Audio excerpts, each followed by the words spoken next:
Mudah-mudahan sudah bisa mulai.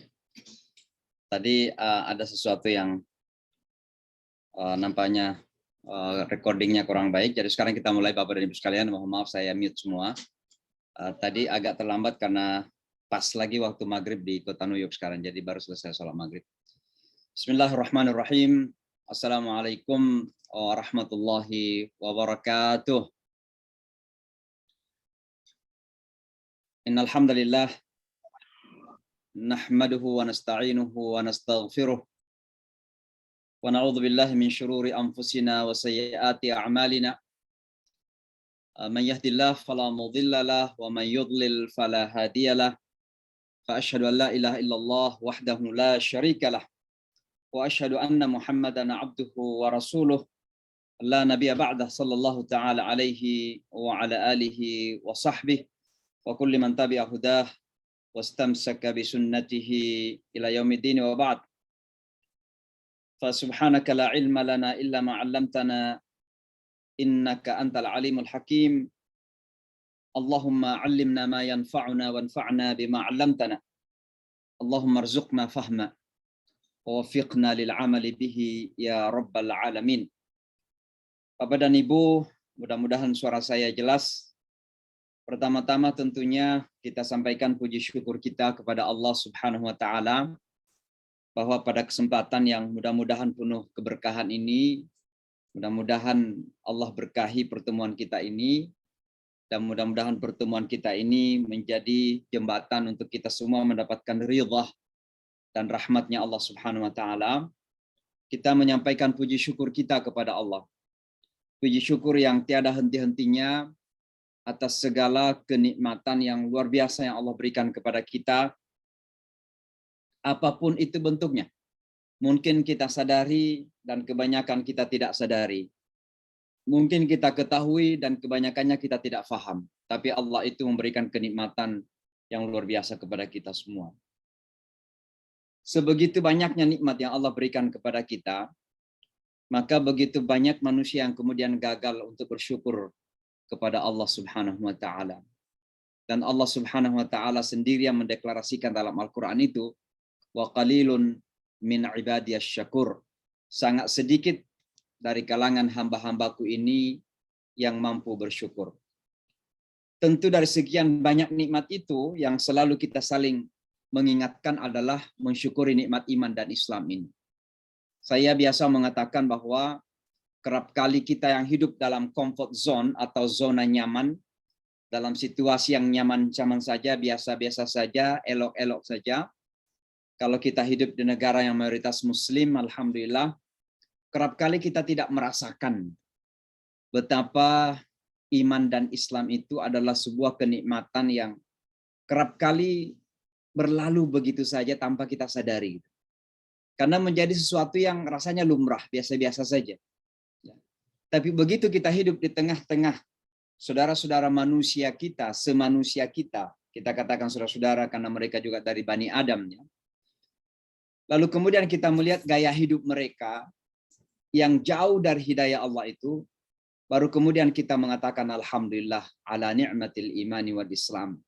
Syukur alhamdulillah atas nikmatnya iman dan Islam ini. Di Amerika Serikat dan tentu di Eropa, tadi saya dengar ada ibu dari Belanda. Dan sebelum pandemi saya di Belanda juga di 3 kota, hanya 3 kota saja. Kita merasakan ya bahwa betapa ketika manusia jauh dari hidayah Allah ini, mereka kemudian nampak bergelimang dengan kesenangan, kenikmatan, tapi sesungguhnya mereka jauh dari kenikmatan. Ada orang-orang yang kaya tapi merasa miskin. Ada orang-orang yang nampak seperti memiliki banyak tapi merasa tidak memiliki apa-apa. Nah, perasaan ini karena ada kehampaan yang terjadi. Ada emptiness, ada kekosongan yang terjadi. Dan itulah kekosongan ruh, kekosongan spiritualitas yang menimpa manusia di dunia barat itu. Maka kita umat Islam ini yang diberikan nikmat iman dan Islam ini, mari kita terus-menerus syukuri. Kita syukuri. Syukurin itu pertama kita merasa bahwa ini memang karunia terbesar yang Allah berikan gitu. Diakuin itu. Bukan karena kita pintar, bukan karena kita hebat, apalagi kalau sekedar karena ayah dan ibu kita muslim, bukan. Ya memang hidayah Allah gitu, sehingga kita menjadi muslim. Nah yang kedua, kata syukur itu perlu dipertahankan. Nah ini lebih relevan lagi dengan Indonesia gitu. Indonesia ditakdirkan menjadi negara muslim terbesar dunia. Dipertahankan itu. Bagaimana mempertahankannya? Ya, jangan sampai kemudian Islam di Indonesia itu terenggut gitu ya, tercabut gitu. Dengan ragam cara yang ada, upaya-upaya orang-orang yang terkadang ya berusaha untuk merubah Indonesia itu dengan cara-cara apapun. Ya umat Islam punya tanggung jawab untuk mensyukuri Islam Indonesia ini, sehingga Indonesia tetap sebagai negara muslim terbesar dunia. Tapi yang terpenting, kata syukur itu menuntut untuk kita usahakan bertambah. Jadi kalau kita mengatakan, saya bersyukur Islam, berarti tambah keislaman kita. Saya mensyukuri iman, tambah keimanan kita. Kenapa? Karena la in syakartum la azidannakum.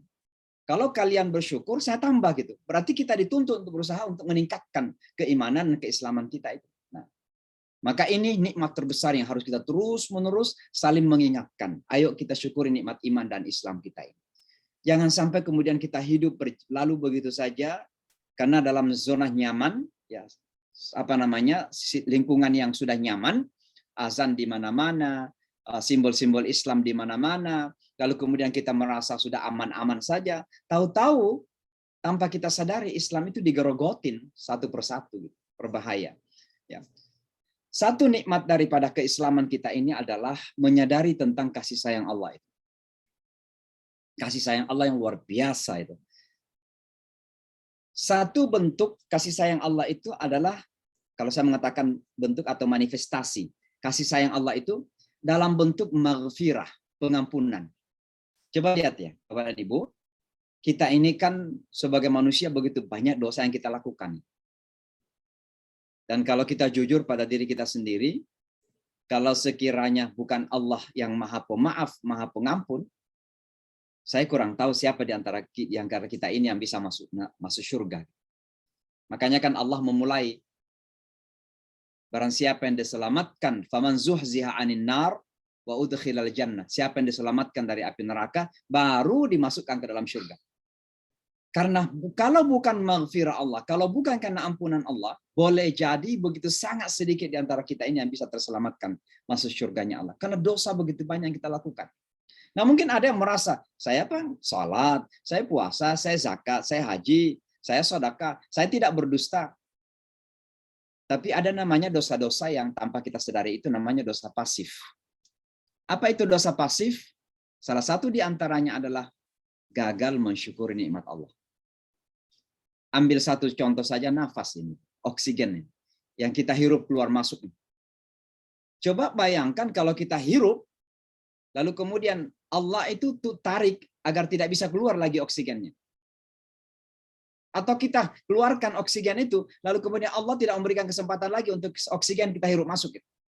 Tapi kita ini hirup keluar masuk setiap saat oksigennya Allah, nggak perlu nggak ngucapin alhamdulillah. Makanya kalau kita bangun tidur itu yang pertama kita ucapkan alhamdulillah. Alladzi ahyana ba'dama amatana wa ilaihin nusyur. Karena Allah ingin mengingatkan kita bahwa syukurin itu, tidur pun itu nikmat.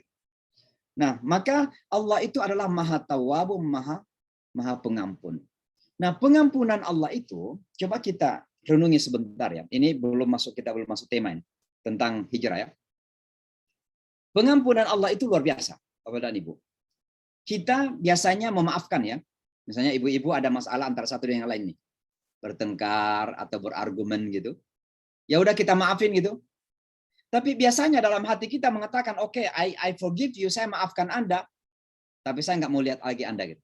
I don't want to see your face. Saya nggak mau lihat muka kamu lagi.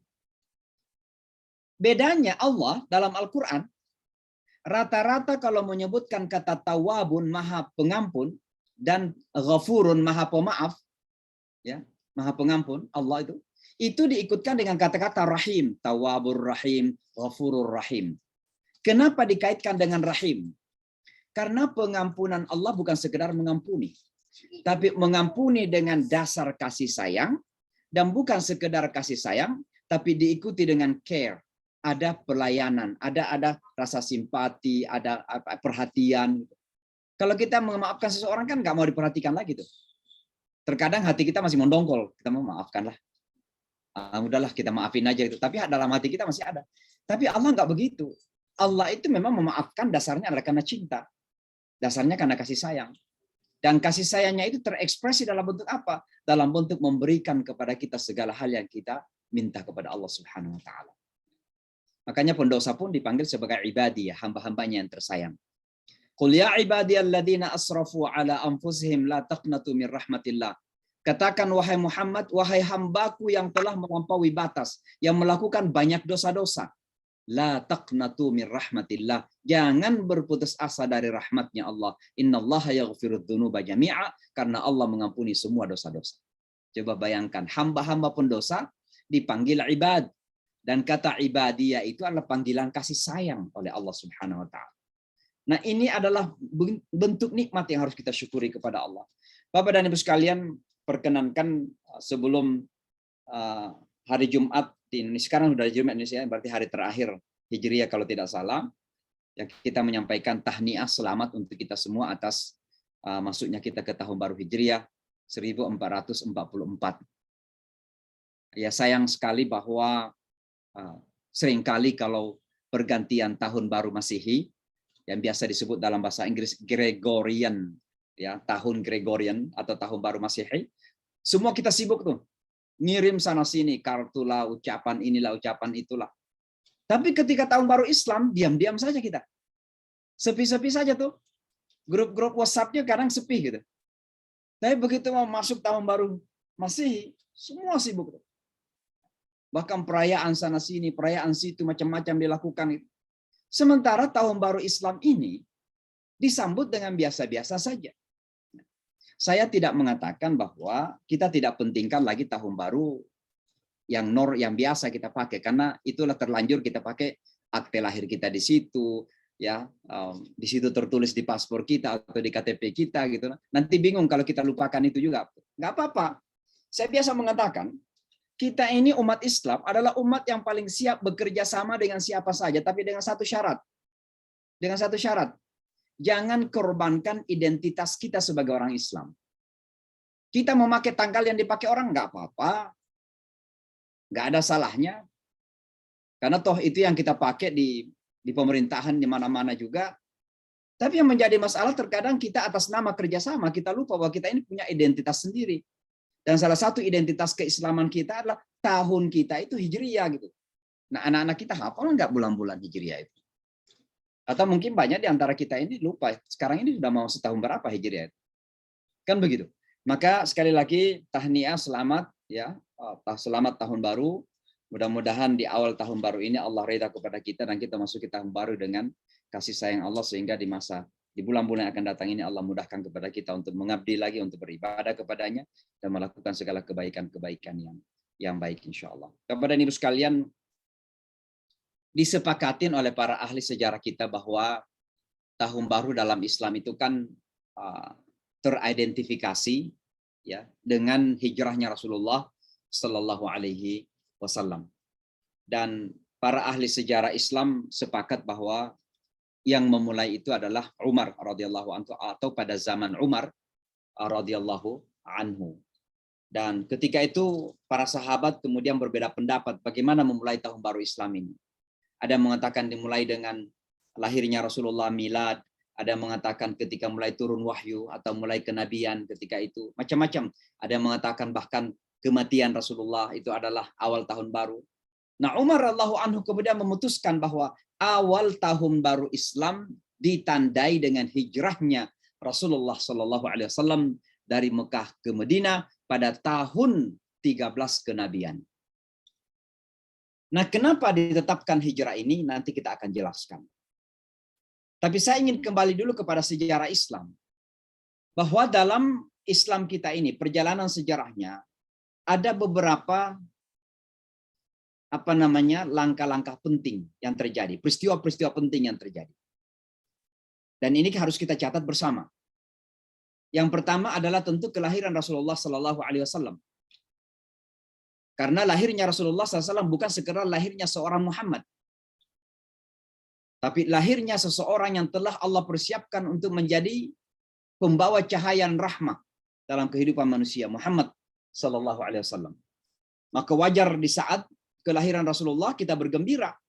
Apapun bentuk kegembiraan kita, kita menyambut kelahiran Rasulullah sallallahu alaihi wasallam. Lahirnya manusia yang terbaik, manusia yang paling mulia, bahkan merupakan penghulu para nabi, Sayyidul Mursalin Muhammad sallallahu alaihi wasallam. Ini adalah peristiwa pertama yang kemudian diikuti ketika beliau berumur 40 tahun, turunlah wahyu pertama, Iqra bismi rabbikal ladzi khalaq, sebagai pengangkatan beliau menjadi nabi dan rasulnya Allah Subhanahu wa taala. Namanya bi'tsah dalam bahasa Arab, bi'tsatur rasul. Jadi beliau diangkat menjadi nabi dan rasul. Ini pada waktu beliau berumur 40 tahun. Ini peristiwa kedua. Peristiwa selanjutnya kemudian terjadi pemboikotan kepada Bani Hashim. Keluarga dekat Rasulullah semua diboikot oleh orang-orang Arab Quraisy ketika itu. Tidak ada komunikasi, tidak ada dagang. Sampai gara-gara itulah kemudian banyak yang mati kelaparan. Dan pada saat-saat seperti itulah meninggallah orang yang tersayang Rasulullah SAW, di antaranya paman beliau Abu Talib yang non-muslim, dan istri tercinta beliau Khadijah radhiyallahu anha. Masa-masa itu dikenal sebagai masa Amul Huzni, tahun-tahun kesedihan. Nah, peristiwa ini kemudian mengikut peristiwa yang lain, yang ketiga atau yang keempat. Dan peristiwa itu adalah terjadinya Isra Mi'raj Rasulullah Shallallahu Alaihi Wasallam. Maka peristiwa Isra Mi'raj sebenarnya adalah anti klimaks, puncak ya, daripada tantangan-tantangan yang dihadapi Rasulullah SAW. Dan ketika itulah beliau kemudian diberikan hadiah oleh Allah Subhanahu Wa Taala. Dan hadiah itu tidak lain adalah diangkat, diperjalankan di malam hari, kemudian diangkat ke angkasa luar oleh Allah Subhanahu Wa Taala, bernama Isra Mi'raj. Subhanalladzi asra bi 'abdihi lailan minal masjidil haram ilal masjidil aqsa alladzi barakna haulah. Ini peristiwa keempat. Kemudian kembalilah Rasulullah dari Isra Mi'raj sekitar 2-3 tahun kemudian. Dan ini persisnya di penghujung tahun ke-13 kenabian Rasulullah. Tahun ke-13 kenabian Rasulullah. Beliau kemudian diperintahkan oleh Allah. Tapi sebelumnya pun sudah ada proses yang terjadi. Misalnya delegasi dari Madinah datang ke Mekah, ya, dan membaiat Rasulullah Sallallahu Alaihi Wasallam, mengajak Rasulullah pindah ke Madinah. Sejak itu pun sebenarnya Rasulullah sudah punya niatan untuk pindah ke Madinah, karena Mekah begitu sangat berat untuk menyampaikan dakwah. Tapi kan seorang nabi tidak mungkin bisa melakukan apa-apa kecuali dengan perintah, kan, dengan wahyu. Maka Rasulullah kemudian menunggu sampai saya persingkat cerita, turunlah perintah Rasulullah untuk berpindah ke Madinah. Namun sebelum itu, sebenarnya sudah terjadi hijrah. Nah, hijrah yang pertama adalah hijrah ke Habasyah yang kita kenal, ke Ethiopia. Dipimpin oleh paman beliau, Ja'far bin Abi Thalib. Kita masih ingat sejarah bagaimana Raja Abyssinia, Raja Ethiopia ketika itu, ketika 70 sahabat Rasulullah sampai ke Ethiopia, mereka menghadap Raja, dan Raja bertanya, siapa kalian? Mereka mengatakan, kita Muslim, kita membawa agama Allah. Apa agama Allah? Apa agama kalian? Dan Ja'far bin Abi Thalib membacakan surah Maryam, bercerita tentang Maryam dan Isa alaihissalatu wassalam, sampai Raja Ethiopia itu meneteskan air mata. Nah, itu kemudian ditafsirkan bahwa beliau masuk Islam sesungguhnya, bersyahadat tapi tidak dideklarasikan. Makanya syariah untuk sholat gaib mayat itu, ketika ada mayat meninggal, lalu ada sholat gaib, itu dimulai ketika Raja Habasyah, Raja Ethiopia meninggal, Rasulullah mensalatin gaib di Madinah ketika itu. Syariahnya dari situ. Ya, kalau mau tahu. Nah, ini juga teman-teman di New York, kalau ada ibu bapaknya meninggal di Indonesia, karena kebetulan mungkin surat-suratnya belum legal untuk kembali ke Indonesia, maka terpaksa kita sholat gaibkan ya mayat di New York misalnya. Nah, itu syariahnya ketika Raja Habasyah atau Raja Ethiopia meninggal, karena beliau meneteskan air mata ketika dibacakan ayat-ayat yang berbicara tentang Maryam dan Isa alaihissalatu wassalam, maka kemudian beliau dianggap masuk Islam, menerima agama Allah Subhanahu wa taala walaupun tidak dideklarasikan. Kenapa tidak mendeklarasikan? Karena beliau adalah seorang raja, ada masalah-masalah sosial yang masih mengganjal.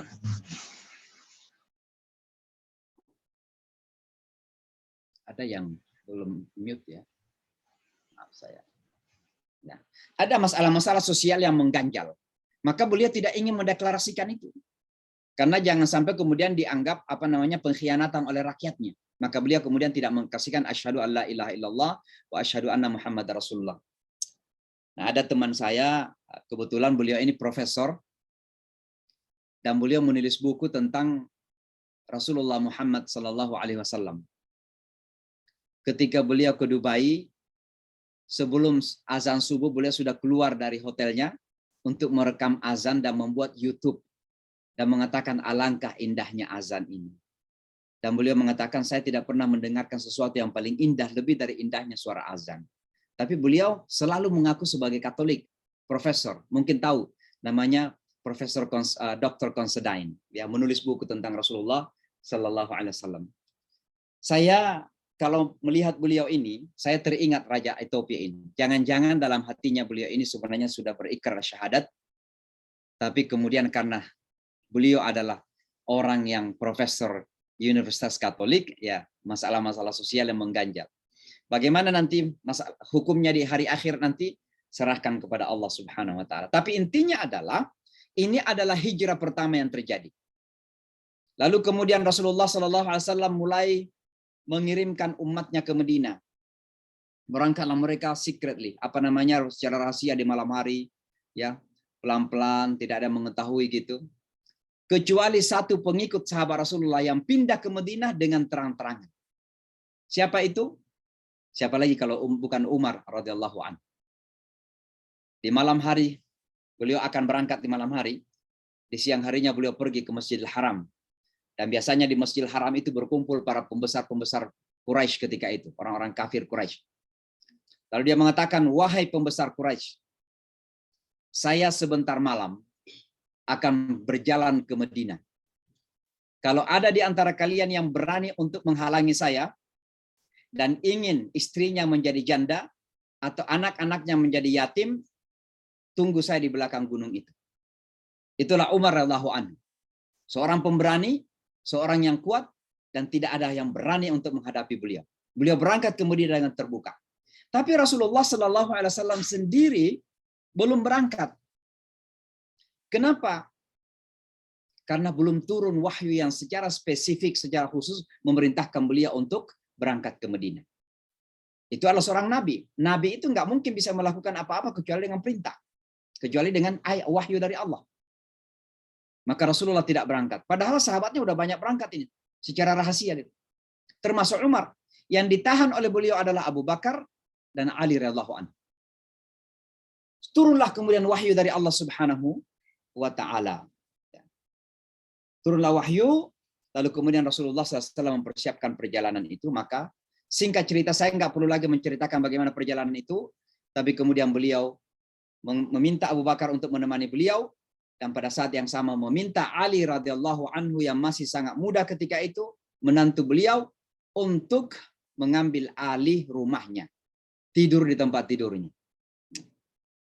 Setelah lewat tengah malam, dengan pelan-pelan beliau membuka pintu. Pada saat yang sama, orang-orang kafir Quraisy sudah mendengarkan berita, ya karena mata-mata ketika itu luar biasa ya.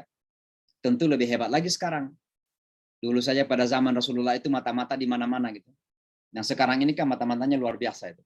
Ya. Apalagi di Amerika Serikat saya katakan, jangankan pesawat terbang di angkasa luar, nyamuk saja yang terbang di angkasa luar bisa kelihatan itu. Ya, saking hebatnya intelligence. Ya. Demikian juga tentu di Indonesia, mata-mata ada di mana-mana gitu. Maka mata-mata ketika itu tahu bahwa Muhammad sallallahu alaihi wasallam nanti malam akan berangkat. Mereka pun berkumpul. Mereka memutuskan bahwa Muhammad harus dihabisin, harus ditangkap hidup-hidup atau dihabiskan, dibunuh. Rasulullah sallallahu alaihi wasallam. Maka 10 algojo kemudian disiapkan mengelilingi rumah Rasulullah sallallahu alaihi wasallam. Pemuda-pemuda yang paling hebat, pembunuh-pembunuh, algojo-algojo. Mereka mengelilingi rumah Rasulullah SAW dari awal malam, mereka sudah bersiap. Begitu Rasulullah keluar dari rumah, akan dipenggal lehernya atau akan ditangkap hidup-hidup. Begitu lewat tengah malam, Ali kemudian diminta Rasulullah SAW untuk tidur di atas ranjangnya, dan pelan-pelan Rasulullah SAW membuka pintu, mengambil debu atau pasir, dan secara simbol dilemparkan ke wajah orang-orang yang mengelilingi rumah tersebut. Tiba-tiba mereka terjatuh tertidur, mengantuk dan tertidur. Berjalanlah Rasulullah Shallallahu Alaihi Wasallam dengan strategi yang hebat. Apa strateginya Rasulullah? Tidak berjalan langsung menuju Madinah, tapi justru berjalan bertentangan, berlawanan. Jadi kalau Madinah misalnya ke arah utara, dia justru ke arah selatan. Kemana? Masuk ke dalam sebuah gua yang disebut dengan Thur. Kalau Bapak dan Ibu haji atau umrah kan biasanya berkunjung ke situ. Gua Thur. Beliau kemudian ketemu dengan Abu Bakar di jalan dan beliau berdua masuk ke dalam gua tersebut. Keesokan harinya, menjelang subuh, anak-anak muda yang tadinya melihat Rasulullah SAW ini terbangun. Dan mereka segera menyerbu pintu dan mendobrak pintu. Dan ternyata yang didapatin tidur di atas ranjang Rasulullah adalah Ali radhiyallahu an, karramallahu wajh. Kelebihan orang Arab adalah bisa mengidentifikasi bekas-bekas kaki gitu. Dia ikutin bekas kakinya Muhammad SAW. Sampai ke depan pintu gua itu. Begitu sampai di depan pintu gua, tiba-tiba di gua itu sudah ada sarang burung. Dan ada laba-laba gitu menutupin pintu itu. Rasulullah SAW dari dalam gua melihat keluar kelihatan kaki dan pedang orang-orang itu. Bahkan Abu Bakar radhiyallahu anhu melihat mereka ketika itu. Dan di dalam gua itu tiba-tiba Abu Bakar radhiyallahu anhu itu kena sengatan. Sengatan apa? Sengatan kalajengking. Dan beliau saking menahan sakitnya itu meneteskan. Karena Rasulullah kemudian berbaring di atas paha paha Abu Bakar radhiyallahu anhu. Abu Bakar kemudian meneteskan air mata dan terjatuh ke atas wajah Rasulullah sallallahu alaihi wasallam. Lalu kemudian Rasulullah bertanya kepada Abu Bakar, "Wahai Abu Bakar, apa yang terjadi? Kenapa Anda menangis?" Abu Bakar radhiyallahu anhu mengatakan, "Saya khawatir ya Rasulullah, mereka ada di luar. Kalau mereka menengok masuk ke dalam gua ini, mereka akan membunuh engkau ya Rasulullah sallallahu alaihi wasallam." Abu Bakar menangis bukan karena takut akan dirinya sendiri, tapi takut akan nabinya.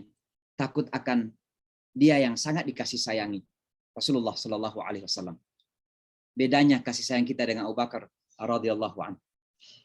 Maka Rasulullah kemudian mengatakan kepada Abu Bakar, "Jangan takut, jangan khawatir, karena sesungguhnya Allah bersama kita. Innallaha ma'ana." Inilah kemudian turun wahyu di dalam Al-Quran. Ketika mereka berdua dalam gua itu, lalu berkata kepada sahabatnya, "La tahzan innallaha ma'ana." Jangan sedih karena sesungguhnya Allah bersama kita. Bapak dan Ibu sekalian, para algojo anak muda yang ada di luar itu kemudian tidak percaya bahwa Rasulullah ada dalam gua tersebut. Karena tidak mungkin ada sarang burung, tidak mungkin ada laba-laba kalau ada orang yang pernah masuk. Maka mereka pun kembali. Rasulullah dan Abu Bakar tinggal di gua itu sekitar 2 hari atau 3 hari 3 malam. Asma bin Abu Bakar kemudian ditugasin untuk membawa makanan dan susu kepada Rasulullah dan Abu Bakar itu. Nah, setelah 2 hari, 3 hari 3 malam berangkatlah Rasulullah bersama Abu Bakar menuju Madinah. Nah, ini perjalanan panjang. Jangan kita membayangkan seperti kita sekarang. Dari Mekah bisa naik taksi, bisa naik bus. Sekarang ada alat train. Ya, dari Mekah ke Madinah. Ini berjalan kaki beliau berdua.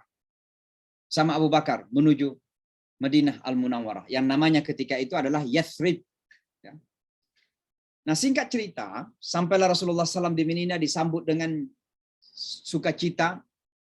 Tapi di tengah jalan beliau diikuti oleh seseorang yang berusaha membunuhnya. Yang disebut dengan yang bernama Suraqah itu. Suraqah. Karena orang-orang pembesar Quraisy mengatakan kalau ada yang membunuh Muhammad sallallahu alaihi wasallam atau menangkapnya hidup-hidup akan diberikan hadiah 100 onta. 100 onta luar biasa ketika itu. Mungkin sekarang ini ya bisa miliaran-miliaran. Ya. Maka Suraqah ini kemudian berusaha memburu Rasulullah SAW. Tapi dengan izin Allah, setiap kali mendekat kepada Rasulullah, maka kudanya terjatuh. Bahkan setiap kali mendekat kepada Rasulullah, kudanya itu seperti frozen, membeku, tidak bisa berjalan. Ini juga kemudian menjadi tanda-tanda kebesaran Allah Subhanahu wa taala yang diberikan kepada Rasulullah sallallahu alaihi wasallam. Nah, singkat cerita sampailah Rasulullah di Madinah, Bapak dan Ibu sekalian, dan beliau diterima dengan sukacita oleh masyarakat Madinah yang telah menunggu dengan segala antisipasi. Mereka memanjat ke pohon, mereka naik ke batuan, mereka menyanyikan lagu-lagu Tala'al Badru Alaina dan seterusnya. Seterusnya, masuklah Rasulullah ke Madinah bersama Abu Bakar. Semua orang-orang di Madinah ingin menerima Rasulullah Sallallahu Alaihi Wasallam. Tapi Rasulullah Sallallahu Alaihi Wasallam tidak ingin menentukan sendiri. Ingin Allah yang menentukan. Maka Allah kemudian menentukan dengan apa? Ontanya disuruh kemudian berhenti dan kemudian duduk, ya, turun di depan rumah seorang sahabat Madinah bernama Ayyub Al-Ansari. Ayyub Al-Ansari. Rumah inilah kemudian pertama kali dipakai oleh Rasulullah, tapi sebelum masuk ke rumah itu, Rasulullah Sallallahu Alaihi Wasallam kemudian meletakkan batu pertama pendirian masjid pertama dalam sejarah Islam, dan itulah yang disebut sekarang dengan Masjid Quba. Masjid Quba yang kita kenal. Kalau Bapak dan Ibu berkunjung ke Madinah, salah satu kunjungan adalah berkunjung ke Masjid Quba. Itulah masjid pertama yang didirikan oleh Rasulullah, bahkan sebelum masuk ke rumahnya Ayyub Al-Ansari. Saya tidak ingin melanjutkan cerita dulu, tapi intinya adalah ini adalah peristiwa kelima. Tadi kita mengatakan dilahirkan, diangkat menjadi rasul, kemudian pemboikotan Isra Mi'raj, ya, kemudian hijrah Rasulullah Sallallahu Alaihi Wasallam.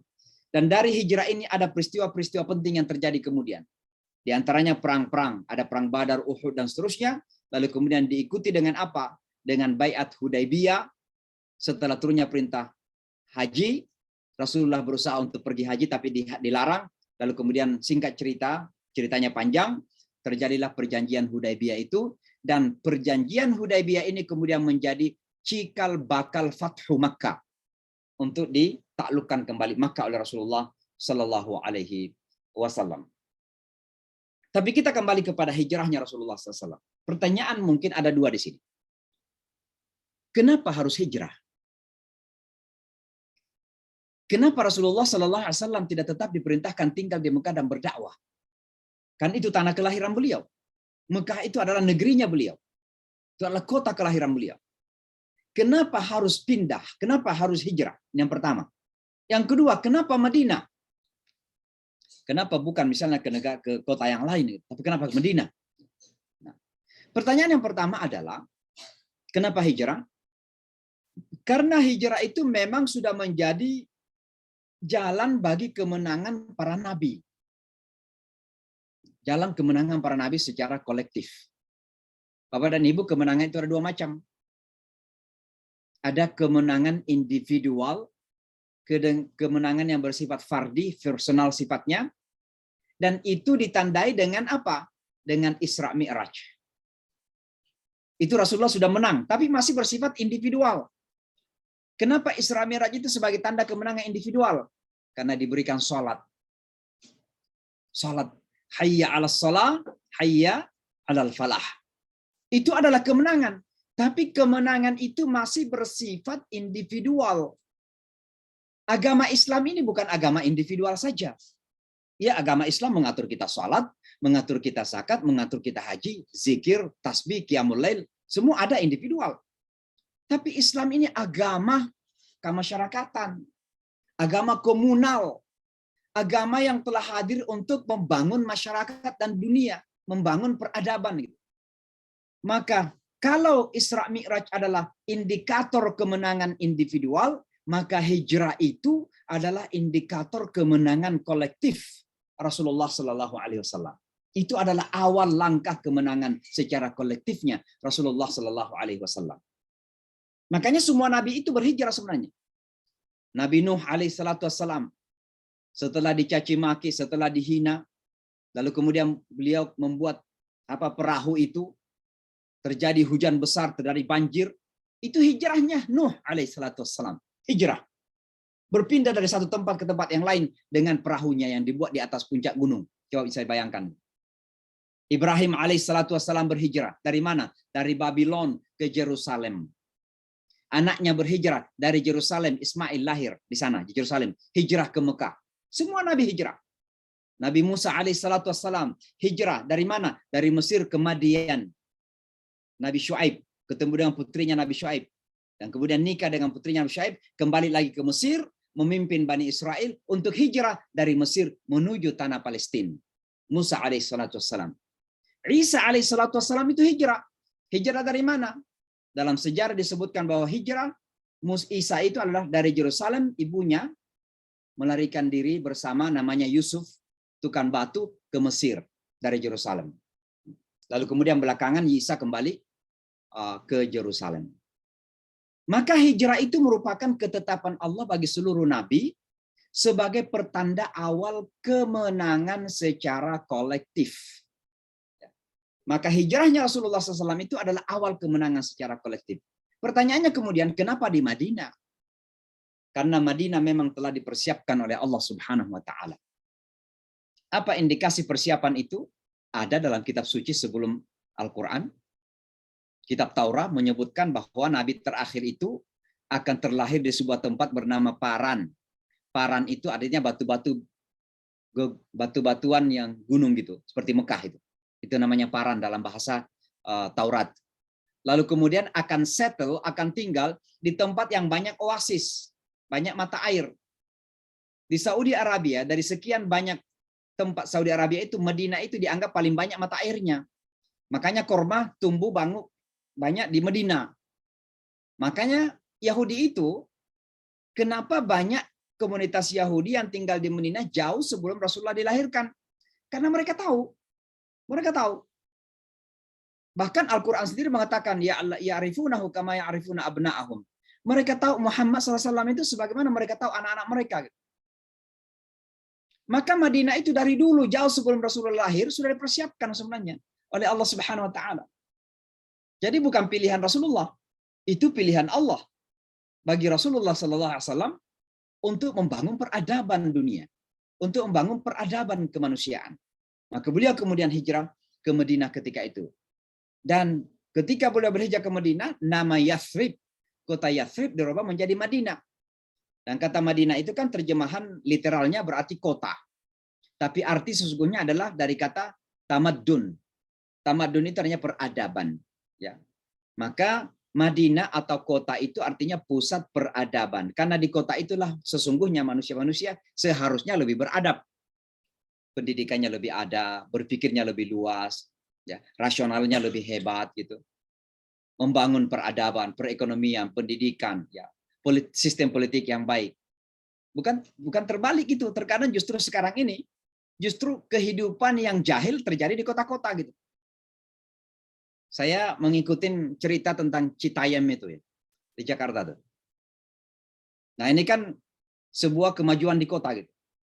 Tapi justru terkadang dibalik itu. Nanti jadi pusat show-show yang nakal gitu, yang justru jahili gitu. Padahal seharusnya Madinah itu harus menjadi pusat peradaban gitu. Makanya Rasulullah merubah Yathrib menjadi Madinah yang harus lebih beradab gitu. Kalau istilah Gubernur Jakarta kalau tidak salah, maju kotanya bahagia warganya gitu. Nah, bahagia warganya itu tidak mungkin kalau tidak beradab gitu. Pendidikannya maju, akalnya sehat, rohaninya sehat, itu baru namanya bahagia. Tapi kalau tidak bahagia ya gimana bisa dikatakan beradab? Nah ini ya, jadi pertanyaan dua ini sudah terjawab. Nah Bapak dan Ibu sekalian, ya, kalau kita melihat ketika Rasulullah sampai di Madinah itu, ada beberapa hal yang beliau lakukan yang dalam waktu hanya 10 tahun saja. Dan ini sebuah achievement, penghasilan yang sangat dahsyat dan luar biasa. Ya, memang betul-betul intervensi Allah gitu. Dan kita yakin betul bahwa apa yang dilakukan Rasulullah itu memang kuasa Allah gitu. Ya. Pertama bangun masjid, Kuba tadi itu. Kenapa masjid yang pertama? Ini pertanyaannya juga. Kenapa justru yang pertama dibangun oleh Rasulullah di Madinah itu masjid? Kenapa bukan perekonomian dulu atau sistem perpolitikan dulu atau mungkin membangun gedung sekolah? Kalau mungkin sekarang kita istilahkan madrasah. Karena kata masjid itu berasal dari kata sajada yasjudu sujudan wa sajdatan wa masjidan. Artinya tempat untuk bersujud. Tapi kata sujud ini jangan dipahami sekedar melengketkan dahi kita ke tanah, bukan. Itu literal. Tapi arti daripada sujud itu artinya ketaatan.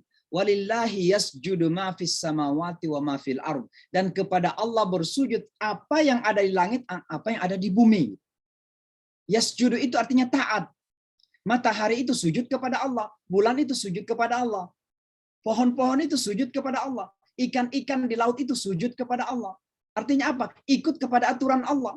Maka ketika Rasulullah membangun masjid, pusat tempat untuk sujud, artinya Madinah itu dijadikan sebagai pusat ketaatan kepada Allah gitu. Maka masjid yang pertama dibangun. Masjid yang pertama. Yang kedua, apa yang beliau lakukan? Melakukan konsolidasi internal. Ini pelajaran penting bagi umat Islam ini. Ini umat Islam kalau tidak ada konsolidasi ke dalam, internal, tidak ada yang bisa akan dicapai. Ketaatan itu nggak akan terjadi. Kenapa saya mengatakan ketaatan tidak terjadi kalau tidak ada konsolidasi ke dalam? Karena coba lihat surah Ali Imran, itu khatib kita kalau Jumatan, kalau khutbah, pasti ya ayyuhalladzina amanu taqullaha haqqa tuqatih wa la tamutunna illa wa antum muslimun. Apa ayat selanjutnya? Bukan salat, bukan puasa, bukan haji, bukan zakat, bukan zikir, bukan tasbih. Wa'tasimu bihablillahi jami'a. Ada konsolidasi internal. Maka yang dilakukan Rasulullah setelah membangun masjid pertama kali itu adalah akha bainal muhajirina wal ansar, mempersaudarakan antara kelompok muhajir dan ansar. Dan persaudaraan ini betul-betul persaudaraan yang luar biasa. Yang mengalahkan persaudaraan sedarah. Bagaimana Abu Bakar dipersaudarakan dengan siapa? Umar dipersaudarakan dengan siapa dari kaum Ansar? Ali dipersaudarakan dengan siapa dari kaum Ansar? Dan mereka betul-betul menjalin persaudaraan yang sangat luar biasa. Bahkan mohon maaf ini nampak seperti dongeng gitu, tapi realita.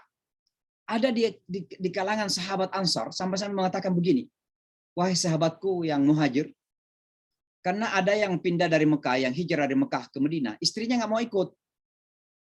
Karena istrinya sudah punya comfort zone, punya rumah, punya kebun, punya onta, mungkin punya kuda gitu. Jadi merasa hidupnya udah nyaman di Mekah. Sekarang mau pindah ke Madinah, mau hidup yang baru.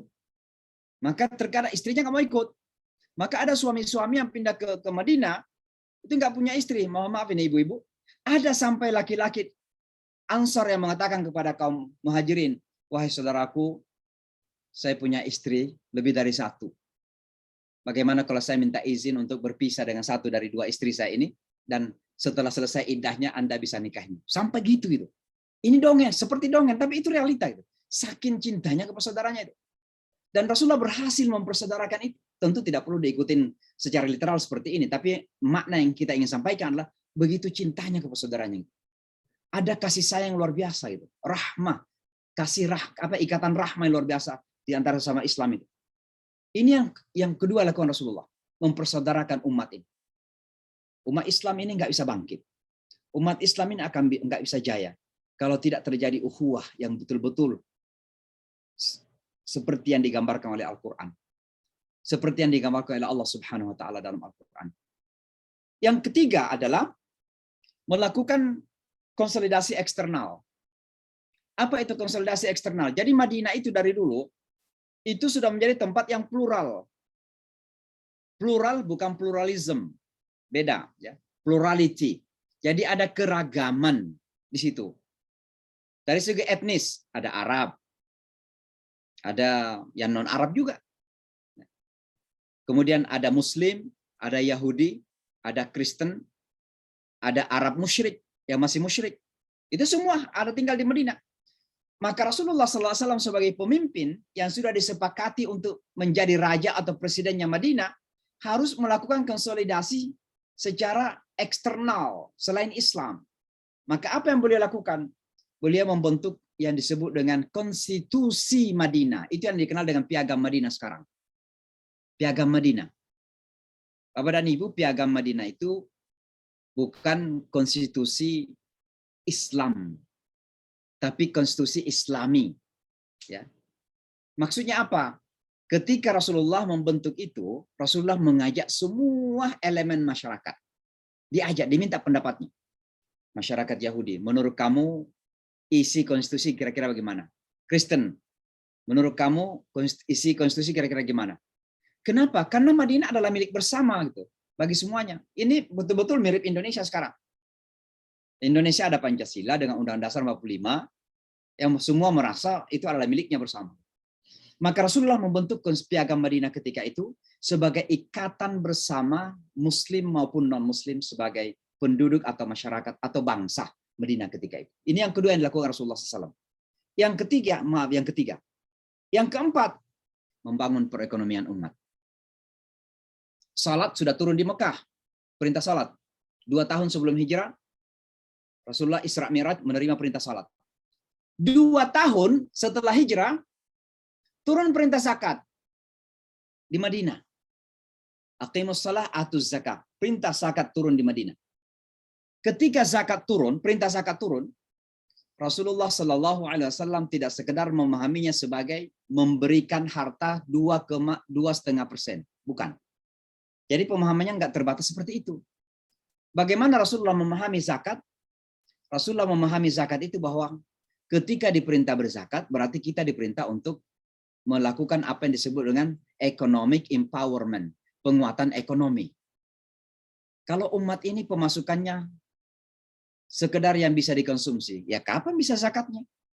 Apalagi kurang dari kebutuhan. Sedangkan bisa memenuhi kebutuhan pokok saja nggak bisa berzakat. Bagaimana kalau kurang dari kebutuhan? Maka umat ini untuk bisa berzakat artinya apa? Harus kuat secara ekonomi. Itulah sebabnya ketika perintah zakat turun, Rasulullah mengumpulkan para sahabat yang kaya-kaya ketika itu. Siapa yang kaya-kaya? Utsman bin Affan, Abdurrahman bin Auf, dan beberapa sahabat yang lain. Beberapa sahabat muhajirin yang pindah dari Mekah, ketika pindah ke Madinah nggak punya apa-apa. Zero, kosong. Dalam masa 2 tahun, mereka menjadi kaya di Madinah. Dikumpulkan oleh Rasulullah. Disampaikan kepada mereka. Mungkin dalam bahasa kita sekarang, hey teman-teman, kira-kira begitulah bahasa jalan. Hey teman-teman, ini pasar sumur masih dimiliki Yahudi itu. Si Yahudi yang milikin. Karena pasar dan Madinah ketika itu kan Yahudi yang milikin di Madinah. Jadi kalau Rasulullah dan sahabatnya ingin ngambil air, bayar. Rasulullah dan sahabatnya ingin menjual di pasar, bayar, disewa pasar itu. Maka Rasulullah mengatakan ini nggak benar ini. Masa kita jadi konsumer terus? Kita harus jadi produsen. Kita harus memproduksi, kita harus memiliki gitu. Maka dikumpulkan para sahabat, ditanya gimana caranya agar pasar dan sumur ini kita bisa milikin. Sahabat kemudian sepakat untuk mengumpulkan duit. Dan setelah uang terkumpul, ada salah seorang sahabat, saya lupa namanya, yang datang bernegosiasi. Negosiasinya luar biasa. Orang Yahudi mengatakan harganya sekian, justru diminta lebih mahal lagi. Sehingga nggak punya alasan untuk negosiasi. Kenapa? Duitnya udah siap. Jadi Yahudi mengatakan sumur ini misalnya 100 juta. 100 juta rupiah. Oke, kami beli 120 juta rupiah. Coba bayangkan itu. Yahudi pasti terkunci lah, nggak bisa ngomong apa-apa. Pasar harganya 1 miliar misalnya. Sahabat ini mengatakan, oke, saya beli 1 miliar 200 juta. Lebih dari penawaran. Maka mereka pun terkunci, tidak bisa ngomong apa-apa. Maka pasar dan sumur dimiliki oleh Rasulullah SAW. Ini yang saya katakan 4 hal yang dilakukan. Hal keempat yang dilakukan Rasulullah SAW. Memberdayakan perekonomian umat. Umat ini tidak akan bisa bangkit kalau selalu secara ekonomi termarginalkan. Kalau umat ini selalu merasa bahwa kita ini hanya objek dalam perekonomian. Umat Islam Indonesia yang mayoritas yang banyak ini menjadi objek. Yang memproduksi barang-barang itu orang lain. Kita sekedar membeli. Begitu mereka menahan minyak, kita yang kemudian menjerit karena harga minyak naik. Kenapa justru kita bukan punya pabrik minyaknya? Kenapa bukan kita memiliki kebun sawitnya? Perkebunan yang luas yang seharusnya dimiliki umat Islam, kenapa justru orang lain milikin gitu? Ini kan mindset yang harus dirubah ini. Rasulullah melakukan itu yang kelima itu. Maaf, yang keempat ya. Jadi melakukan economic empowerment. Yang kelima, Rasulullah Shallallahu Alaihi Wasallam kemudian dipaksa oleh keadaan untuk membangun kekuatan militer. Karena baru dalam beberapa waktu di Madinah sudah mulai terjadi serangan-serangan. dengan segala cerita yang terjadi di balik dari perang Badar. Kenapa perang Badar terjadi? Rasulullah dipaksa untuk harus bersiap-siap menghadapi musuh pada perang Badar itu. 1000 kekuatan, 1000 orang dengan 100 kuda, ya, dan onta yang banyak gitu. Sementara orang Islam itu hanya 303 orang dengan 2 kuda saja.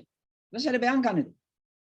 Maka Rasulullah mempersiapkan diri untuk menghadapi musuh dari luar. Nah, ini yang kemudian umat juga harus sadar bahwa mau tidak mau kita ini harus kuat secara militer. Harus kuat secara militer. Dan jangan kita mengatakan selalu kemudian kita hanya berkiblat kepada siapa yang kuat secara militer sekarang. Amerika kah? Rusia kah? Seharusnya kita mengatakan kita umat Islam itu harus menjadi penyeimbang kekuatan militer dunia. Kenapa terjadi perang Ukraina di Rusia? Ya karena NATO yang ngacok ngobok-ngobok Rusia gitu. Kenapa ngobok-ngobok Rusia? Karena ingin Rusia memang jatuh secara militer. Sehingga Amerika itu, mohon maaf Bapak dan Ibu ya. Jadi di Amerika itu ada 2 partai politik yang besar. Satu namanya Republikan dan satu lagi Demokrat.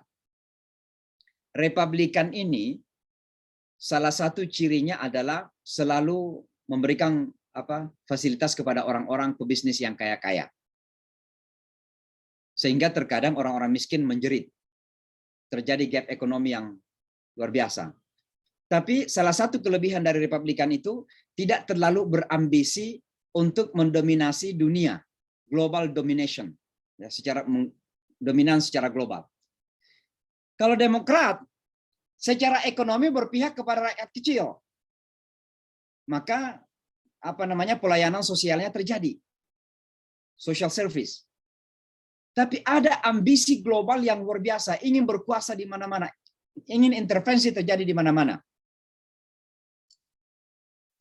Maka biasanya terjadi peperangan.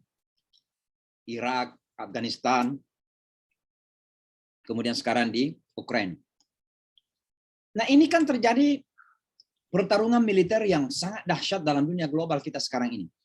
Pertanyaannya sebenarnya, siapa yang lebih kuat dan siapa yang akan menang? Bukan itu pertanyaan sebenarnya. Pertanyaan yang sebenarnya lebih krusial bagi kita umat Islam dan lebih khusus bagi umat Islam di Indonesia atau Indonesia secara umum adalah di mana posisi kita ketika ada 2 kekuatan global yang bersaing seperti itu. Apakah kita sekedar menjadi penonton atau juga berpura-pura ikut intervensi tapi tidak punya konsep? Datang seolah-olah mempertemukan, membawa pesan dari sini ke sana, tapi konsepnya apa gitu? Lalu kita membawa konsep perdamaian. Kira-kira konsepnya apa?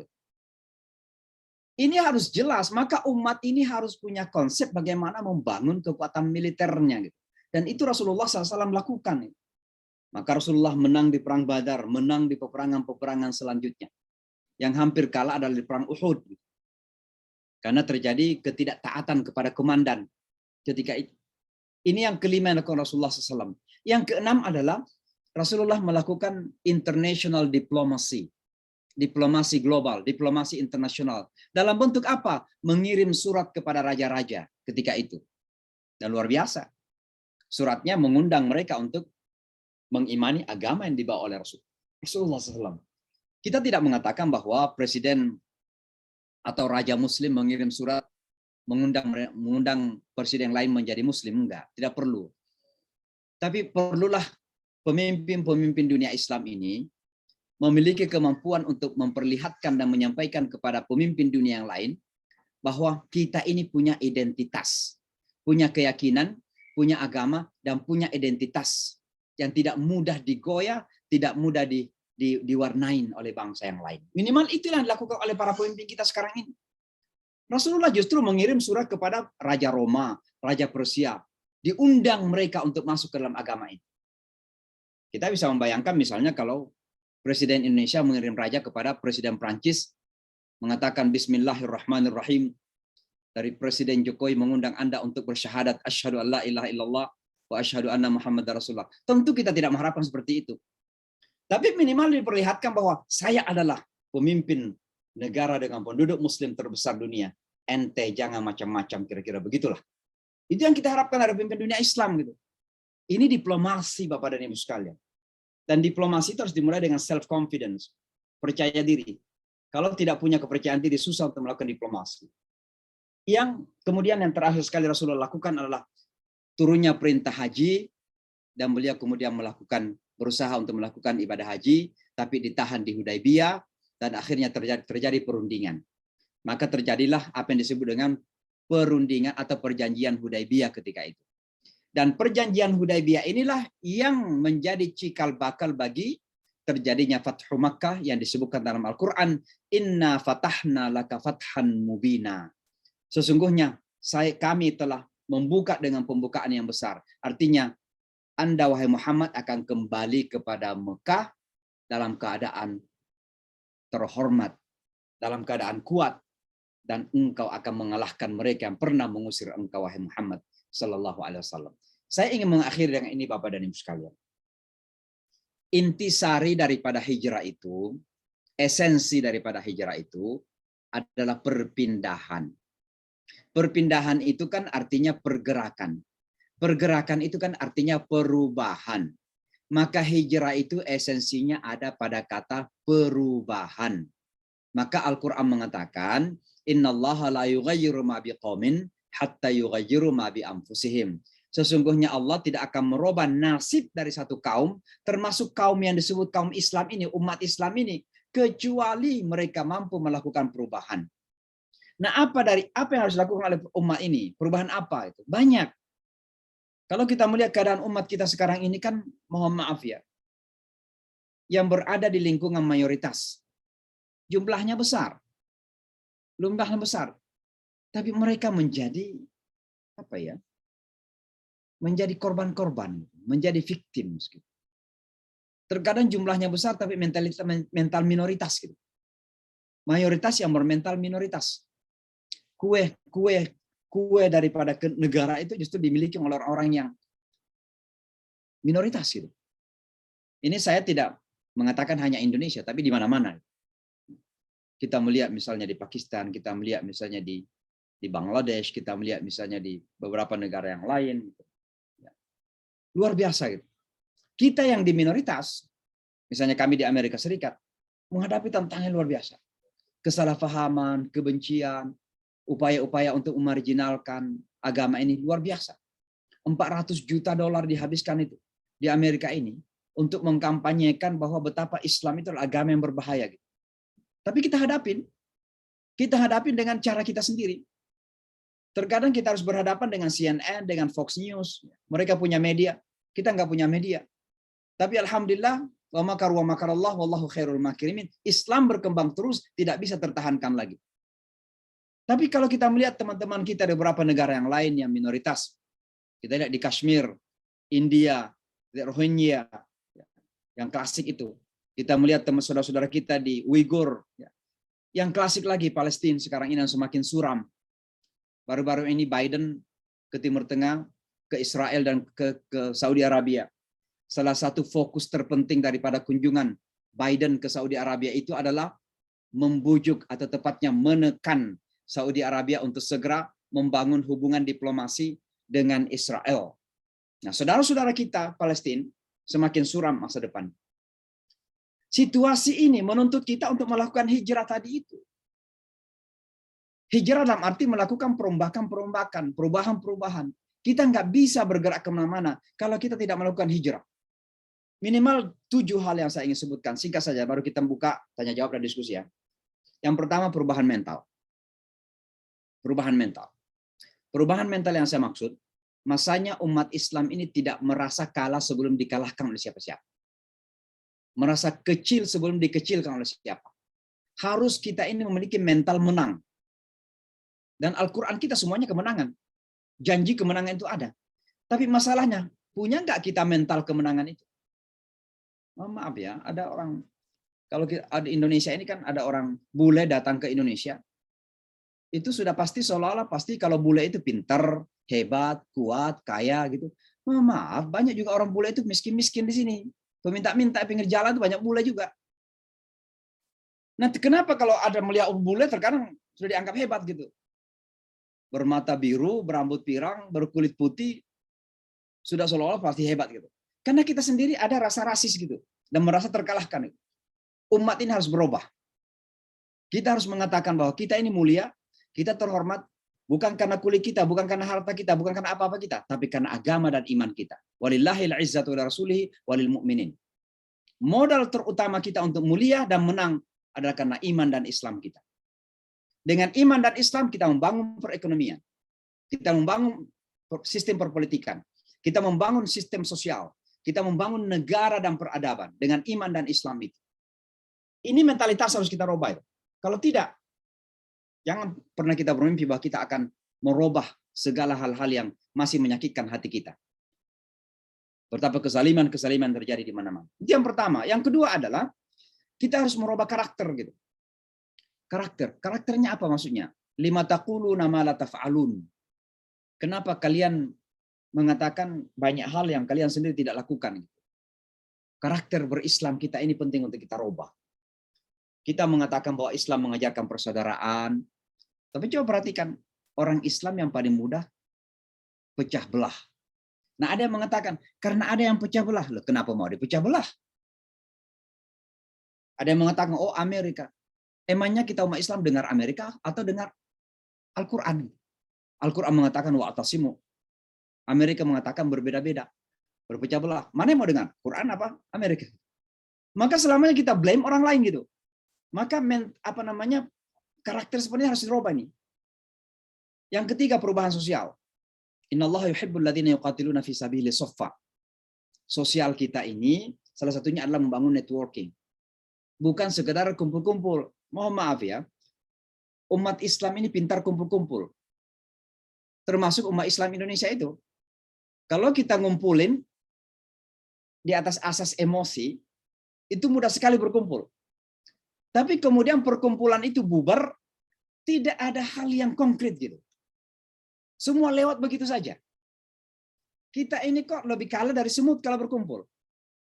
Semut itu kalau berkumpul pasti karena ada kepentingan ngangkat beras bersama-sama misalnya. Tapi kita terkadang ya hanya karena ada rasa emosi bersama ketika itu, kita kumpul, bubar, selesai. Tidak ada kekuatan yang kemudian terjalin. Padahal seharusnya ketika kita berkumpul, yang terjalin itu adalah sof. Innallaha yuhibbul ladzina yuqatiluna fi sabilihi soffan. Soffan itu bukan hanya di masjid. Tapi mampu nggak kita membangun sof di pasar, di parlemen, di jalan, di pasar, di luar sana itu. Bukan di masjid saja. Ini yang ketiga harus kita robain, hijrah. Ya, perilaku sosial. Yang keempat adalah perubahan visi keislaman. Maksudnya visi keislaman itu apa? Dari Islam yang ritual oriented. Berislam kita ini semua ritual. Saya tidak mengatakan ritual itu nggak penting. Salat rukun Islam. Kalau tidak salat, gugur keislaman kita. Puasa, zakat, harus. Tapi jangan kita berislam kemudian dibatasi dengan ritual-ritual saja. Kita taat di masjid. Tapi begitu di pasar, ketaatan itu nggak ada lagi. Kita taat di Mekah. Begitu kita pulang, yang kita pegangi hanya titil haji saja. Ini karena apa? Visi keislaman kita yang salah. Maka terkadang ketika Musa ya mengeluh, lima tu'tun ya qaumi lima tu'tunani, wahai kaumku kenapa kalian menyakitiku? Ini jangan-jangan Rasulullah juga itu mengeluh ini pada kita ini. Karena kita misalnya mengaku cinta kepada Rasulullah, mengaku ikut kepada Rasulullah, tapi kita ikutnya itu ketika di masjid, ketika di pasar nggak ikut kepada Rasulullah SAW. Bagaimana cara Rasulullah berbisnis, bagaimana cara Rasulullah berpolitik, bahkan bagaimana cara Rasulullah berperang, sekalipun kalau suatu ketika kita harus berperang. Ini berislam secara kafah yang kita maksud. Visi Islam itu. Nah yang kelima adalah kita harus mengantisipasi perubahan, hijrah. Jadi jangan selalu merasa nyaman dalam zona nyaman kita. Kita di Indonesia selalu bangga dengan kita negara muslim terbesar, negara muslim terbesar, negara muslim terbesar. Padahal perubahan dunia ini begitu cepat terjadi. Tanpa kita rasakan, kita itu sebenarnya sudah menjadi minoritas. Hanya perasaan besar saja. Perubahan terjadi setiap saat. Maka kita harus mengantisipasi perubahan itu. Ketika Al-Quran mengatakan, yuriduna liyutfi'u nurallahi biafwahihim. Mereka ingin memadamkan cahaya Allah dengan mulut-mulut mereka. Kita punya visi enggak? Di dalam memahami dunia global yang sekarang ini ditandai dengan kecepatan informasi. Sekarang siapa yang memegang informasi? Siapa yang memegang informasi? Dialah memegang dunia sekarang ini. Karena mereka akan mengendalikan wajah dunia itu.